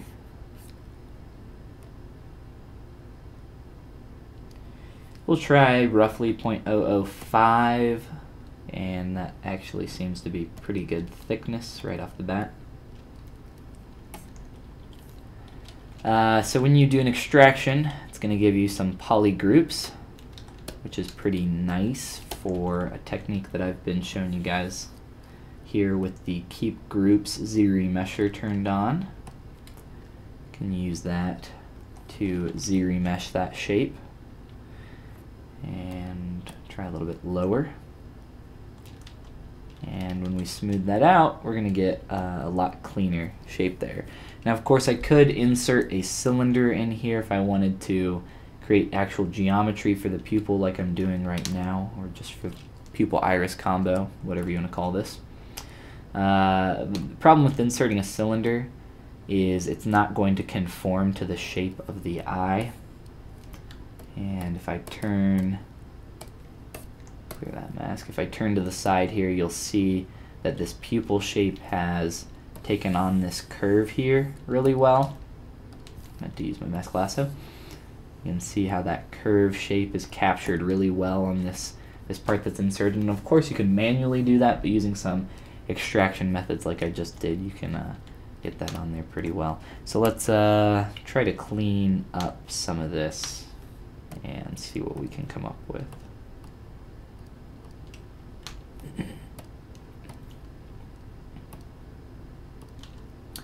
So just deleting some excess edge loops as well as creasing a few others.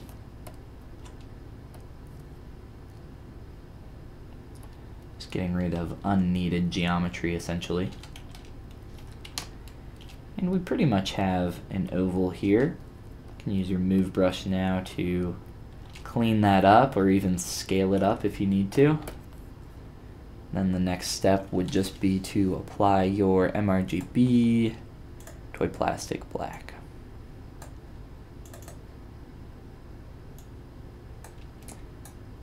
Oh, looks like it didn't take.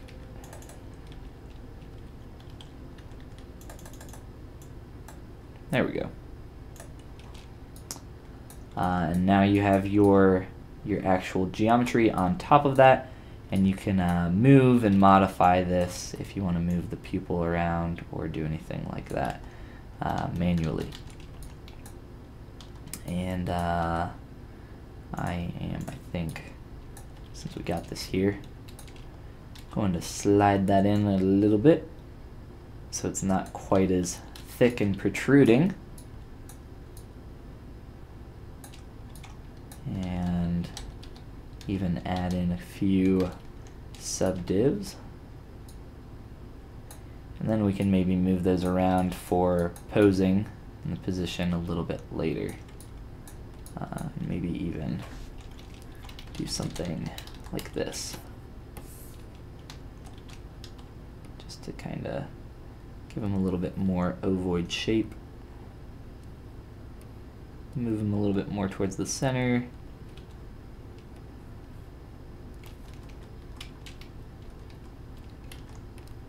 I'm gonna click on the front face just so I can rotate on that a little easier.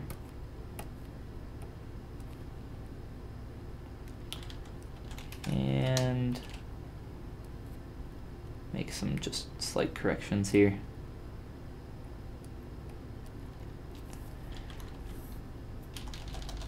And we'll just keep that there for now. And if we want to do some painting on the eyes or whatever else we want to do, I mean, you could even add in a manual, or not, you could manually add in an eye reflection on here with another oval.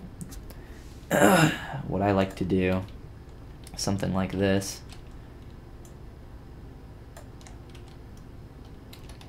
We'll come up here. I'm using my paintbrush, just RGB. I'm going to sample our eye color here, a little bit off-white, and sample that shadow on the top of the eye. And we're going to play with adding in some colors here. So just fill object there on the bottom, and up at the top, a little bit of that shadow, and a little bit too dark, a little bit too much blue, sorry. Let's do our RGB intensity, make that a little darker there.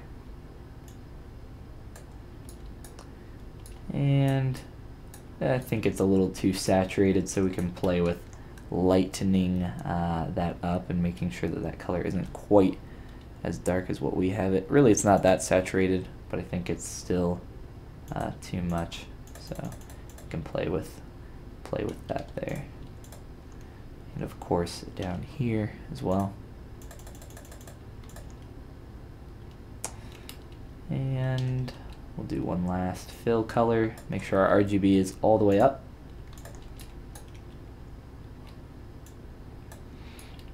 I like to keep colors like that typically out of the eye. And then what I was saying for doing a manual kind of spot here on the eye, could throw in a little sphere or cylinder. It won't really matter, I don't think. And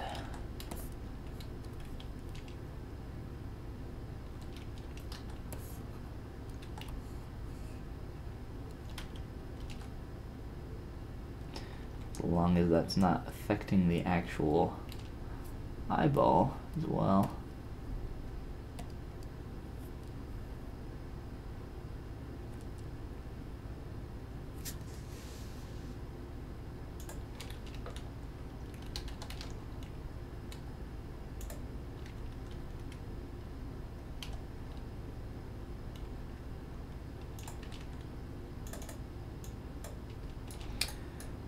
So something like that.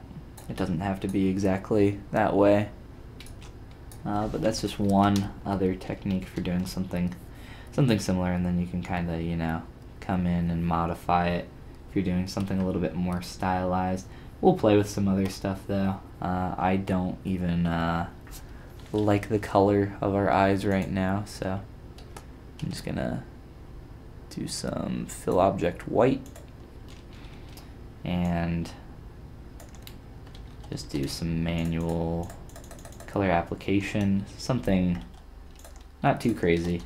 Normally you'd get a shadow here. I guess the shadow is being cast by the eyebrows, but really it shouldn't be so distinct. The actual brow shape isn't really much of anything and wouldn't be casting a shadow. So we can take our RGB and throw in a little. We'll just do something subtle. And we'll just kind of leave that for now and mess with a few other things. And we can reposition our light a little bit for us.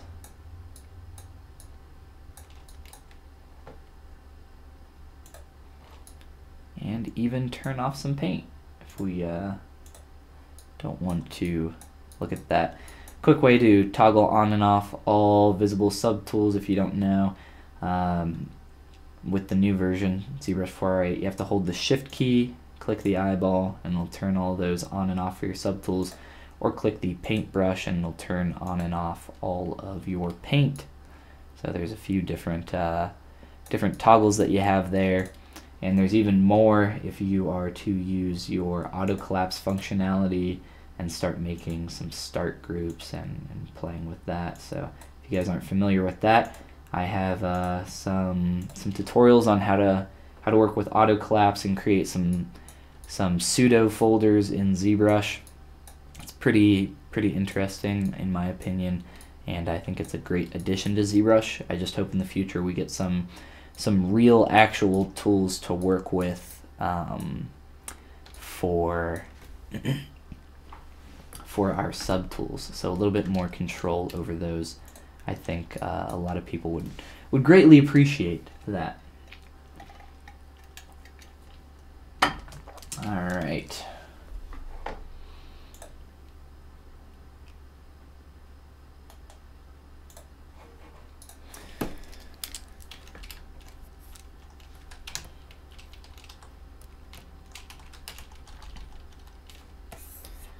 Round out the belly a little bit more. I want to look more at proportions, making sure that everything is looking good. I think the stylistic appeal of this character it's definitely better than when we started. Absolutely, I think it gets better every time we take a look at this guy. But you wanna, in my opinion, I don't want to. I try not to most of the time plow forward through stuff. I like to get in all those parts and pieces pretty quickly in the beginning, and while I'm doing that, I'll be focusing on, you know, just getting proportions, and again, like I said, the stylistic appeal of this character to a good place. But I need to really kind of take my time with that, because that's something that it's not easy. It's super not easy to make a character that's appealing. There are some, I think, good hard and fast rules for that kind of stuff, but really typically it's on a per case basis, per character basis, so take your time and don't rush ahead too fast. You'll end up with some really dirty geometry, which we want to avoid. It looks beautiful, says Rohit. Thank you, Rohit. Mr. RBD. I was gonna say BRB, but that's not correct. RBD. Rohit ribbed. That means that Rohit at one point was ribbed. He no longer is anymore. He's got no ribs. It's unfortunate.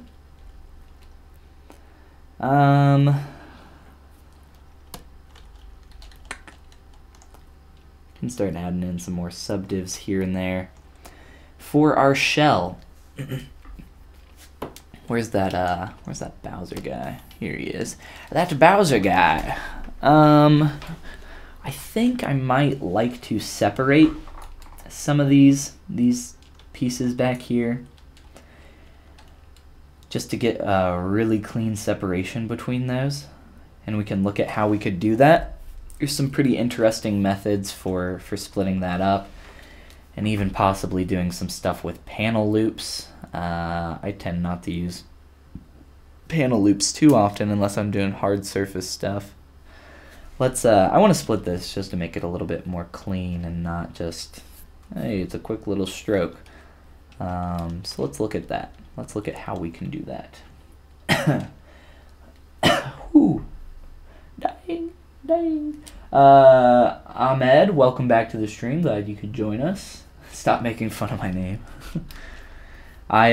So when I used to stream, I used to give every single person that would come on the stream a different nickname, and I would do this little thing where I would just mispronounce everyone's name, mainly because I just couldn't pronounce anyone's name. Everybody has very, unique and different usernames, so it's not always Jim or Ben or something like that. So that was going on for a while, and I still kind of do that a little bit, just mispronounce everyone's name. I don't do it on purpose most of the time though, so I'm sorry. I can't pronounce everyone's name. And this is terrible. This is not what we want. Got the wrong polygroups here. Polygroup all of that. There we go. And you can see here that we didn't get along that shape very well. It's not a big deal. I'm not going to worry about it. And I'll show you why once we polygroup all this out. Whoops. So just kind of come through here, and I'm just using my mask lasso. That was terrible.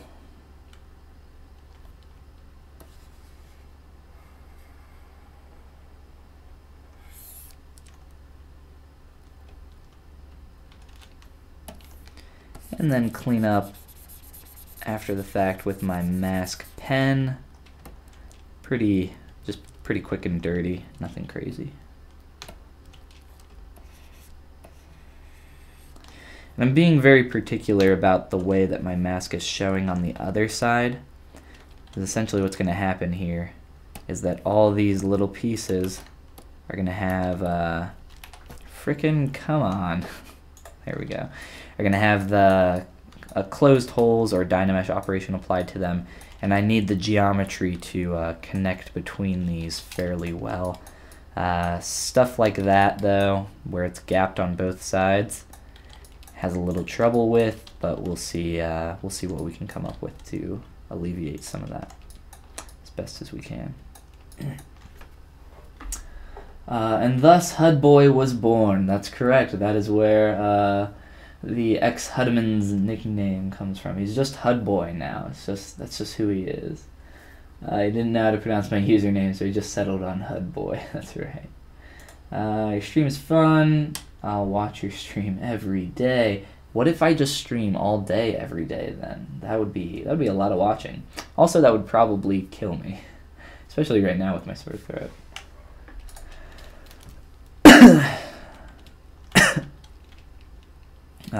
I cough once and it makes me cough like 3 more times. Alright, so let's try to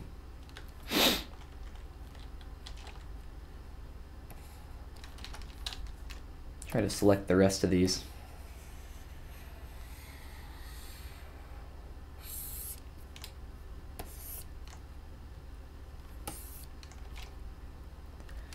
This one's going to be pretty bad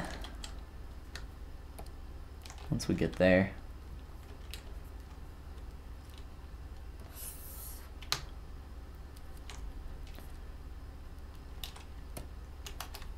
Keep doing that.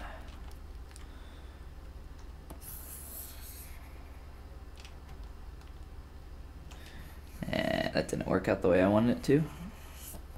Bad angle.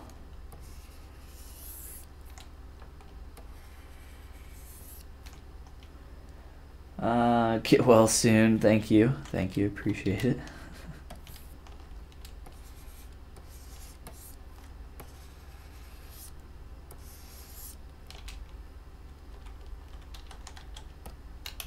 I keep doing the same thing. Keep tapping the wrong piece.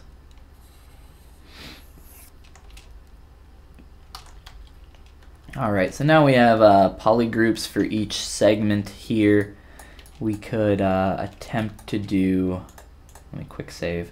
We could attempt to do a panel loops if you guys are group loops or panel loops. Either one really works. But we can try that first, see what happens. So with group loops, that's so bad. Why? Oh my gosh, why are my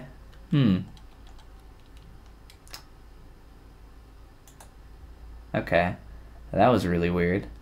My my polygroups were totally just screwed up there. So with a quick group loops, you can see what can happen there. It can create some nice creases for you, and I can undo that and show you guys some panel loops and see what happens there. You actually get paneled geometry, and there's some thickness on those, and then we could from there attempt to Z-remesh with keep groups on, and let's see here, try that, but the result is probably not going to be all that amazing. Typically I'm not not a huge fan of working like this. We'll play around with it though, and then probably end up just creating some separate pieces. Yeah, that's nice. That looks great. This looks beautiful. Alright, so let's undo all of that garbage. I typically like to just kind of do this stuff through splitting up the geometry. So let's look at doing that. So split hidden, Dynamesh, and you can see that we get some pretty crap geo there, at least initially. But with some correcting, you know, we can add some thickness in here. And really we don't need that much thickness, just enough to be able to clean up all the garbage. And it is a lot of garbage. But from there, we can keep going through this process, splitting and cleaning up this geometry, and make sure that we don't get as many holes as we're getting right now.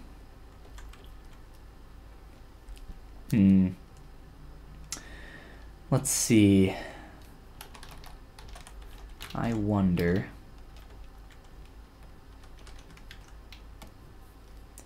Just doing a quick Dynamesh here. And I think it might be a little bit more lucrative to close holes after each one. Let's try this for a sec, just so we can get a little bit better close holes operations when we Dynamesh. It doesn't have to be perfectly clean, it's not the point. We are trying, there we go, that's the piece we want.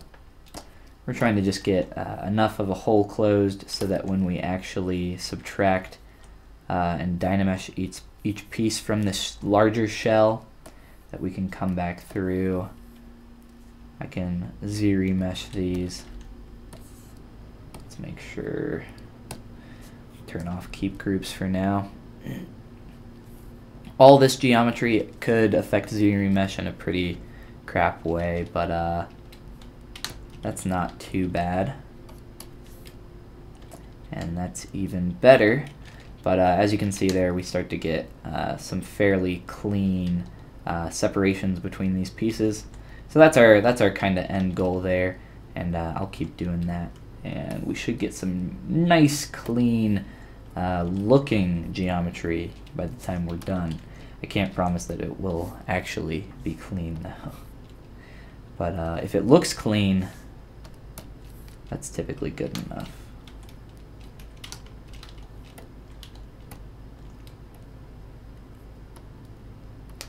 So this is normally how I would do something like this if I really wanted to create nice separations between all these pieces.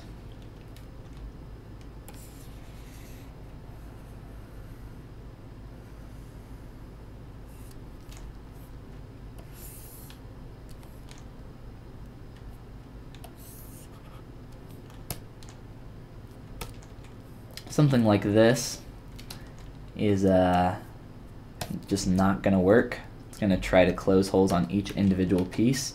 So we'll have to work our way there over time, kind of chopping off the stuff around it and then closing holes around the shape as we go. All right.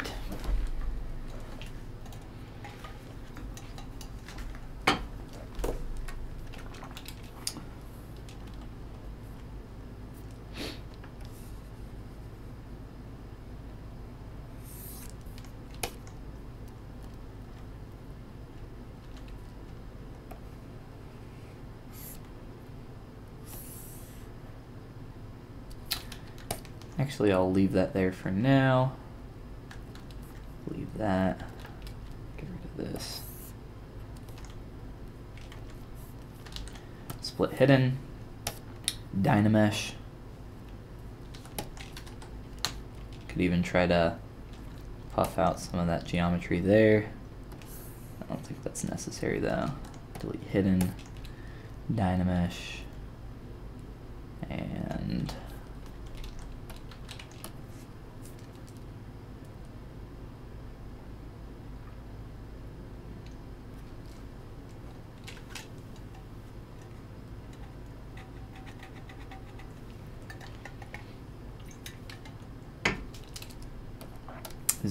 ZBrush this guy.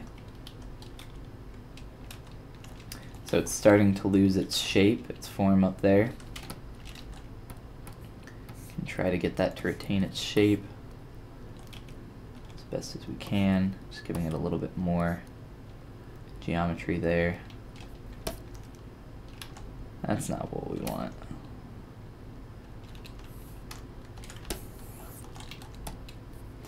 That's always nice. Try to fix that a little bit. Dynamesh can be pretty finicky sometimes, so you just gotta kind of understand how it works to be able to get the result that you're looking for. And there's, like I said, it's pretty finicky, so the more I think that you use it, the more you'll kind of understand some of the weirder stuff that it does, like that little operation there, where it created a million holes in our geometry, and that's never something that you want. So we'll try to clean up that. Held the shape a little bit better.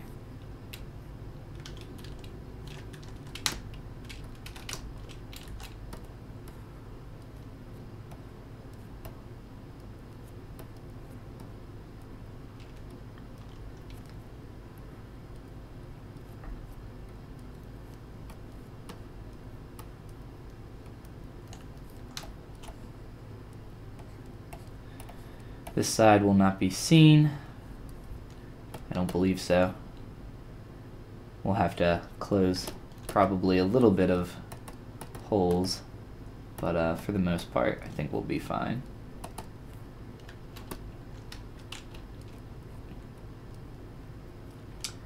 And even that will cover up some of that, so it's fine. Not a worry.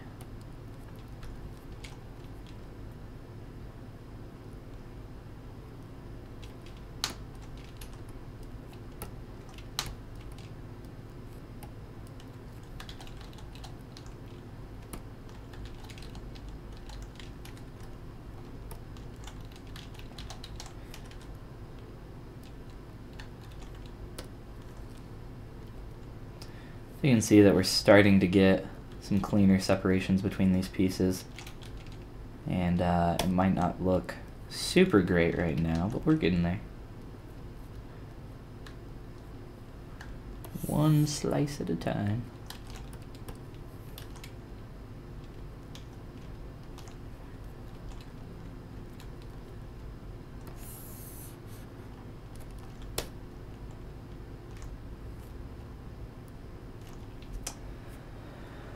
I'm gonna cheat a little bit here.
Don't want to lose all of our crappy progress on our shell.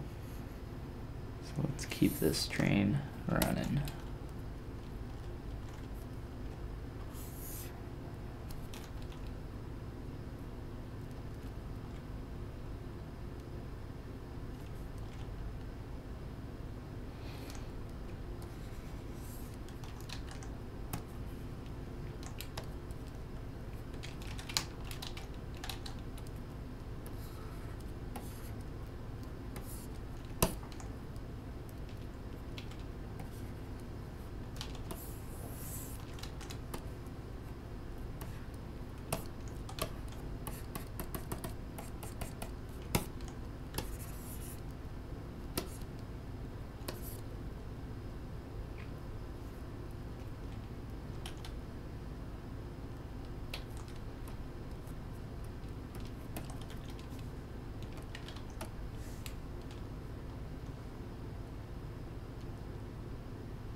ZBrush had keep groups on there, and that's not something I need right now.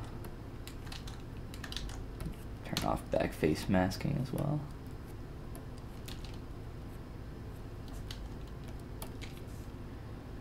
And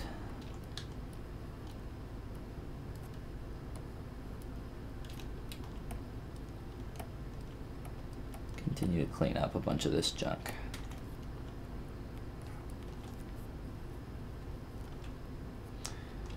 So it's a lot of work to split these up and separate them and get them looking nice, but once you do, you can really start doing some interesting stuff with them, like inflating each piece individually or even all together, and that'll give you a nice, cool crease between those objects, which is really something that I would like to get. The whole reason we're splitting these up, so we can get a nice clean transition eventually between all these pieces.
It's a lot easier if you use a slice curve brush with this instead of a selection brush, but some of the shapes of these are curved and so odd that it's just easier for me to use a curve brush really quick, even though the geometry turns out pretty crappy because of doing that. The slice curve brush allows you to get just perfectly clean slices wherever you make that cut. But for us right now, this is going to do just fine.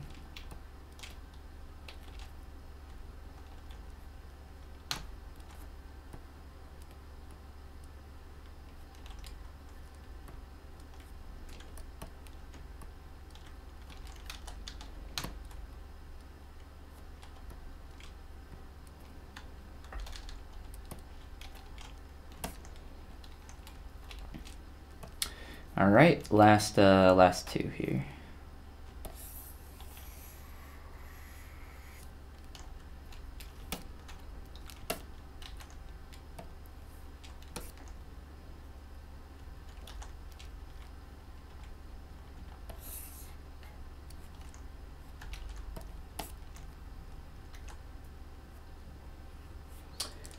Are you streaming every day, and do you start modeling any character from the beginning? Yeah, absolutely. If you're just kind of joining us, we're working here on Bowser Jr., Baby Bowser, whatever you want to call him. And we started just from a sphere yesterday, so we've made a bunch of progress on different parts here. I'm playing around with the shell right now and creating some separations between some of the geometry. But yeah, I don't stream every single day, no, but this week we are streaming every day, trying out a little bit of a different schedule, trying to figure out what times of the day are good for people. So this week I'm streaming in the morning, which it is right now for me. I'm in the Eastern time zone of the US, and then also streaming at night, or in the afternoon, so just a little bit later in the day. It just kind of depends on what my schedule looks like. But yes, we are trying to experiment a little bit more here with streaming. So if there is, depending on what time zone you're in, try to maybe come to at least one of the streams if you're available. I'd love to chat and hang out. But we'll continue here working on our Bowser Jr., which, yes, of course, we did start from, nothing from the very beginning.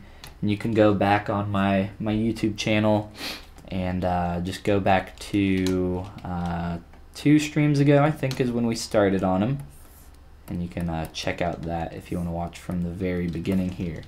There's also some other characters and stuff that I got going on in some other streams, and I got a bunch of other videos on my YouTube if you're interested in that kind of thing.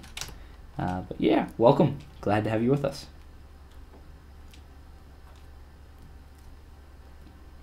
Let's turn off all the junk that's getting in the way. Go back through and, whoops, get all our shell shapes. And we can continue cleaning this guy up.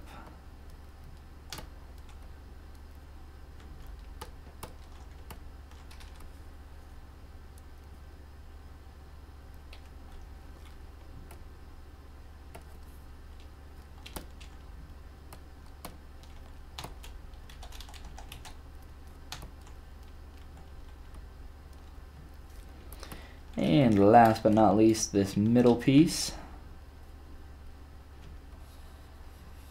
And then we can finalize all of our changes and work on making these separations between these pieces look a little bit better.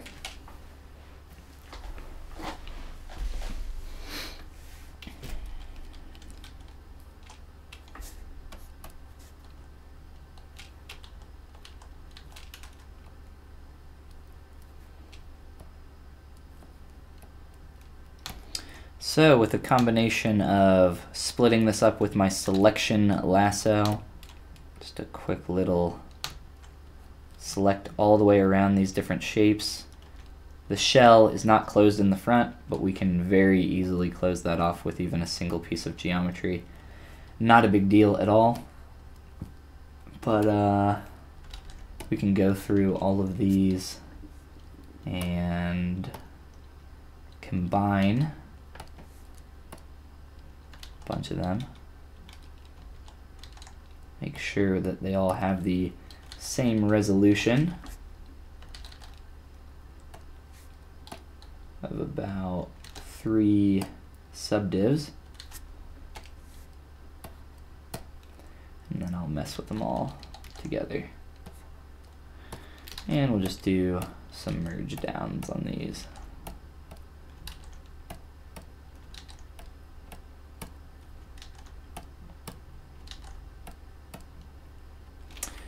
And there we go. Basic shell shape from here. Oh no, I don't know how, but we lost our subdivision levels. One of these pieces must have, not sure which one it was, but that's not a huge deal. We can still come through here, do a little bit of inflate, something similar. Try to inflate between those. Yeah, it's not gonna work the way I wanted now. I don't know how we lost our subdivs. Let's do an auto groups and play with each of these individually. Thanks, nice. That should be pretty handy to learn ZBrush from the beginning, wherever you start, whenever you start a new character. Do you mind if I ask questions about the modeling process during? Yeah, absolutely. Feel free to ask any questions. I can't promise that that I can answer all of your questions just because of time and everything else. But if you're new to ZBrush, I definitely recommend that you go to my YouTube channel, go to playlists, and check out the How to ZBrush series that I have on there. And then once you're done with that, you should have a pretty good foundation. They're 13 videos, they're all pretty short. And then check out some tutorials and some other stuff if you're interested in that for some specifics or whatever. And then come check out the streams. These are it's always fun to have new people hanging out with us and learning ZBrush, or just hanging out if you're, a pretty experienced user as well. Always happy to have you with us. Let's try doing a ZRemesh.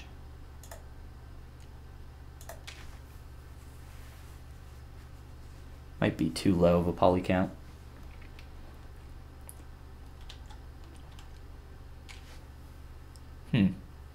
Maybe not. Yes, definitely check it out. It's a great place to start. Let's turn on our other junk here so we can see what we have now. So even with that, you can see that we're getting a lot stronger separation between these meshes, and that's exactly what we were looking for with that entire process. And we can ZRemesh even a little bit lower, and then from there all we need to do is individually select these pieces and manipulate them as we see fit. Not too hard.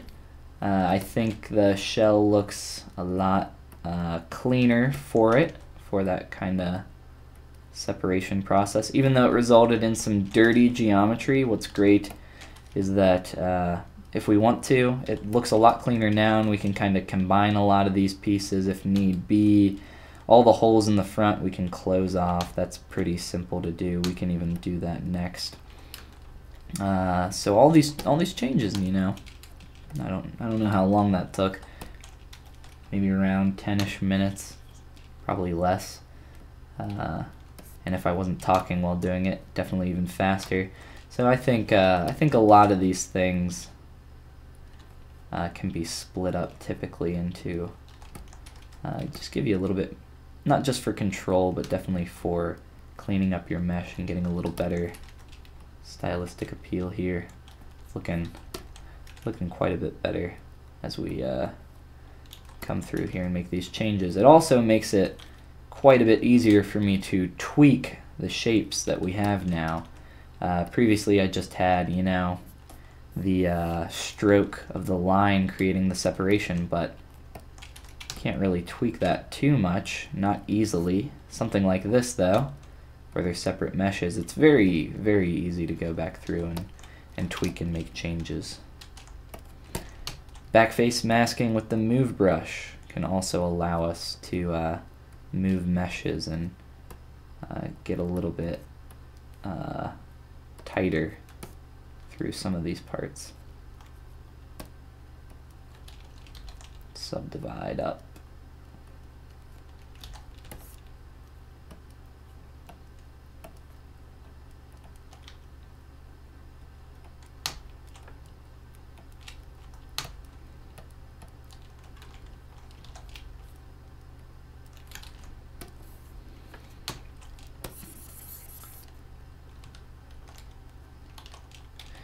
All right. I currently use Blender, want to transfer to ZBrush. Could you watch my portfolio and give me some comments? What would you recommend for it to be more efficient? I would suggest, if you want to get your stuff looked at from some people and get some feedback, go to the ZBrush Discord, ZBrush Community Discord, and post your work in the Share Your Work channel here. The way you do that is go to my YouTube channel, go to About, and click ZBrush Discord channel. That is the link to join the ZBrush Discord channel. And then once you do that, again, post your work in there, and people will definitely be willing to help you improve your work. I would just make sure that you're specific with what you ask for. You say, what would you recommend for it to be more efficient? I'm not really quite certain by what you mean by that. Might be a little bit of a language barrier in my understanding, but just be specific with what you're looking for.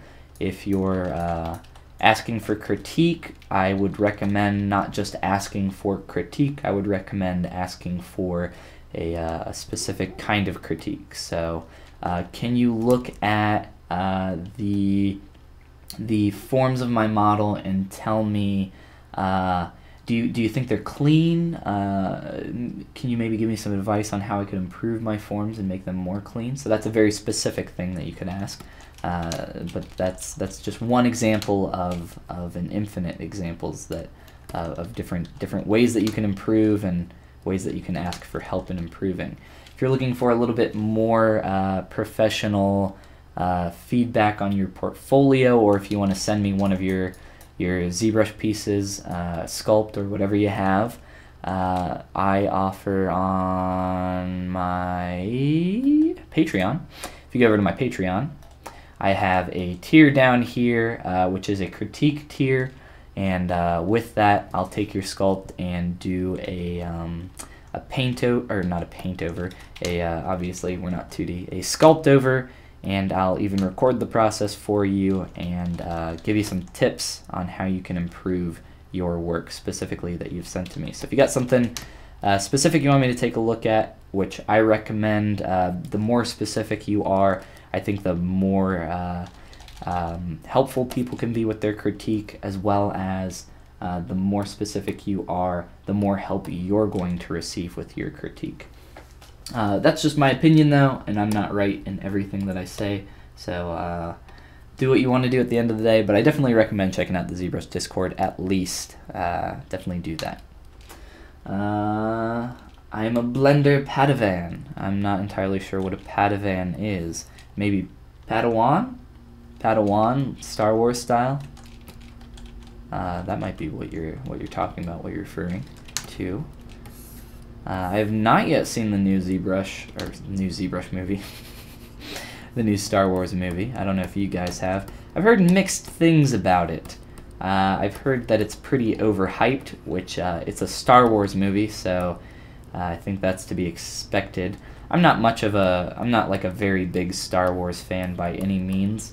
I definitely have a great appreciation for the original films, just because, especially the original film, episode 4, the first one, just because of how big of a deal it was back then. was just astounding what they were able to do in VFX and the progressions that they made. People had not seen anything like it when it came out. And honestly, a lot of it still holds up pretty well today. Like the remastered version of episodes 4, 5, and 6 are pretty neat. There's like some Blu-ray versions out there that you can get. But like I said, I'm not a huge Star Wars fan. I do remember when I was in college, university, I had one of my professors telling me, he was a little bit older, he was telling me about when the first Star Wars movie came out. He went to go see it in theaters, and he was so blown away, so amazed by it, that he immediately, after watching the movie, ran home, grabbed his wife, and was like, come with me to the movie theater, like, come with me to the movies, you have to see this movie called Star Wars. It's mind-blowing, just the stuff in it, it's amazing, you have to come see it. And I think it's really cool to kind of watch the movie and try to at least put yourself in those those shoes, I guess, and just think about how amazing it was for the time. But anymore, I think Star Wars is just, I don't really think they're pushing the boundaries too much anymore with their visual effects. I think a lot of other film franchises are doing just as good, if not better. But ILM is definitely, you know, one of the top dogs out there in terms of VFX and film. So you can't really complain too much about them. But the Blender Padawan, I think Padawan, has tried to shift to ZBrush. I think that's a wise choice. I would say I definitely like ZBrush more than Blender, and I haven't used Blender all too much other than when I was really kind of doing an introductory to 3D when I was many years ago, and even then I didn't use it too long. I switched to Maya pretty quickly just because I could use it at school, and I had the student version and I was able to use that for free, and that helped me get into 3D pretty quick. I'm a Maya boy when it comes to larger scale modeling packages, modeling and animation. I think Maya is, I wouldn't say better than 3ds Max, but it seems like a little bit maybe more user-friendly. Although Maya is a huge program, so is Max. They're both huge. There's a lot of junk going on in there, but to each their own. At the end of the day, we all know ZBrush is the best, right guys? Maybe the UI is a little convoluted, but once you get past that, ZBrush is awesome. Especially when you get to have some fun, stream, and make some Bowser Jr., Baby Bowser, whatever he is. Alright, cleaned up the shell. Looks much better in my opinion. We've cleaned up the legs. We've played with the hands a little bit more, blocking those out a little bit better. They definitely look much better now. It looks like we have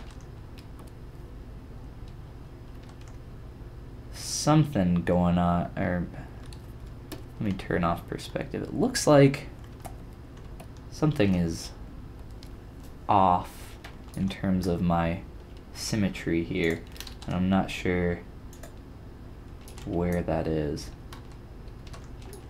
I'm not gonna worry about it right now, but yeah, I think after we've done a lot of stuff today, and I think that's a good place to end our morning stream. As always, you know, we need to save out our BJR file here. Bowser Jr., we'll call him number 2. Save that out. And yeah, I think he's getting there. Slowly but surely. Turn on some of this stuff. Alright. So thank you guys. ZBrush is the best. That's right. That's right, it is. And HUD Boy says, someone who learned Max in school for modeling and Maya animation rigging. Max is a little easier to learn for modeling, but Maya can be 20 times faster once you get the hang of the menu system. Yeah, I don't have a ton of experience with Max. Like I said, I started off mainly using Maya. So, but I think that's a good place for us to cut the stream. Streaming later in the afternoon, probably close to what we did last night, which was around 7:30 EST on the US side. So come and join us tonight for some more streaming fun if you're around. And if not, no worries. All the streams get pumped up to YouTube as soon as they're done. Excuse me. The only thing you have to wait for is the processing of the stream. And I think that takes like maybe an hour at the most. But with that, thanks again for coming in, guys. It's always fun to talk with you guys in the stream and do everything else here. And again, hope to see you guys tonight. So with that, I'll see you guys in the next stream, next video, next podcast, next whatever. I don't know. I hope to see you guys tonight. All right.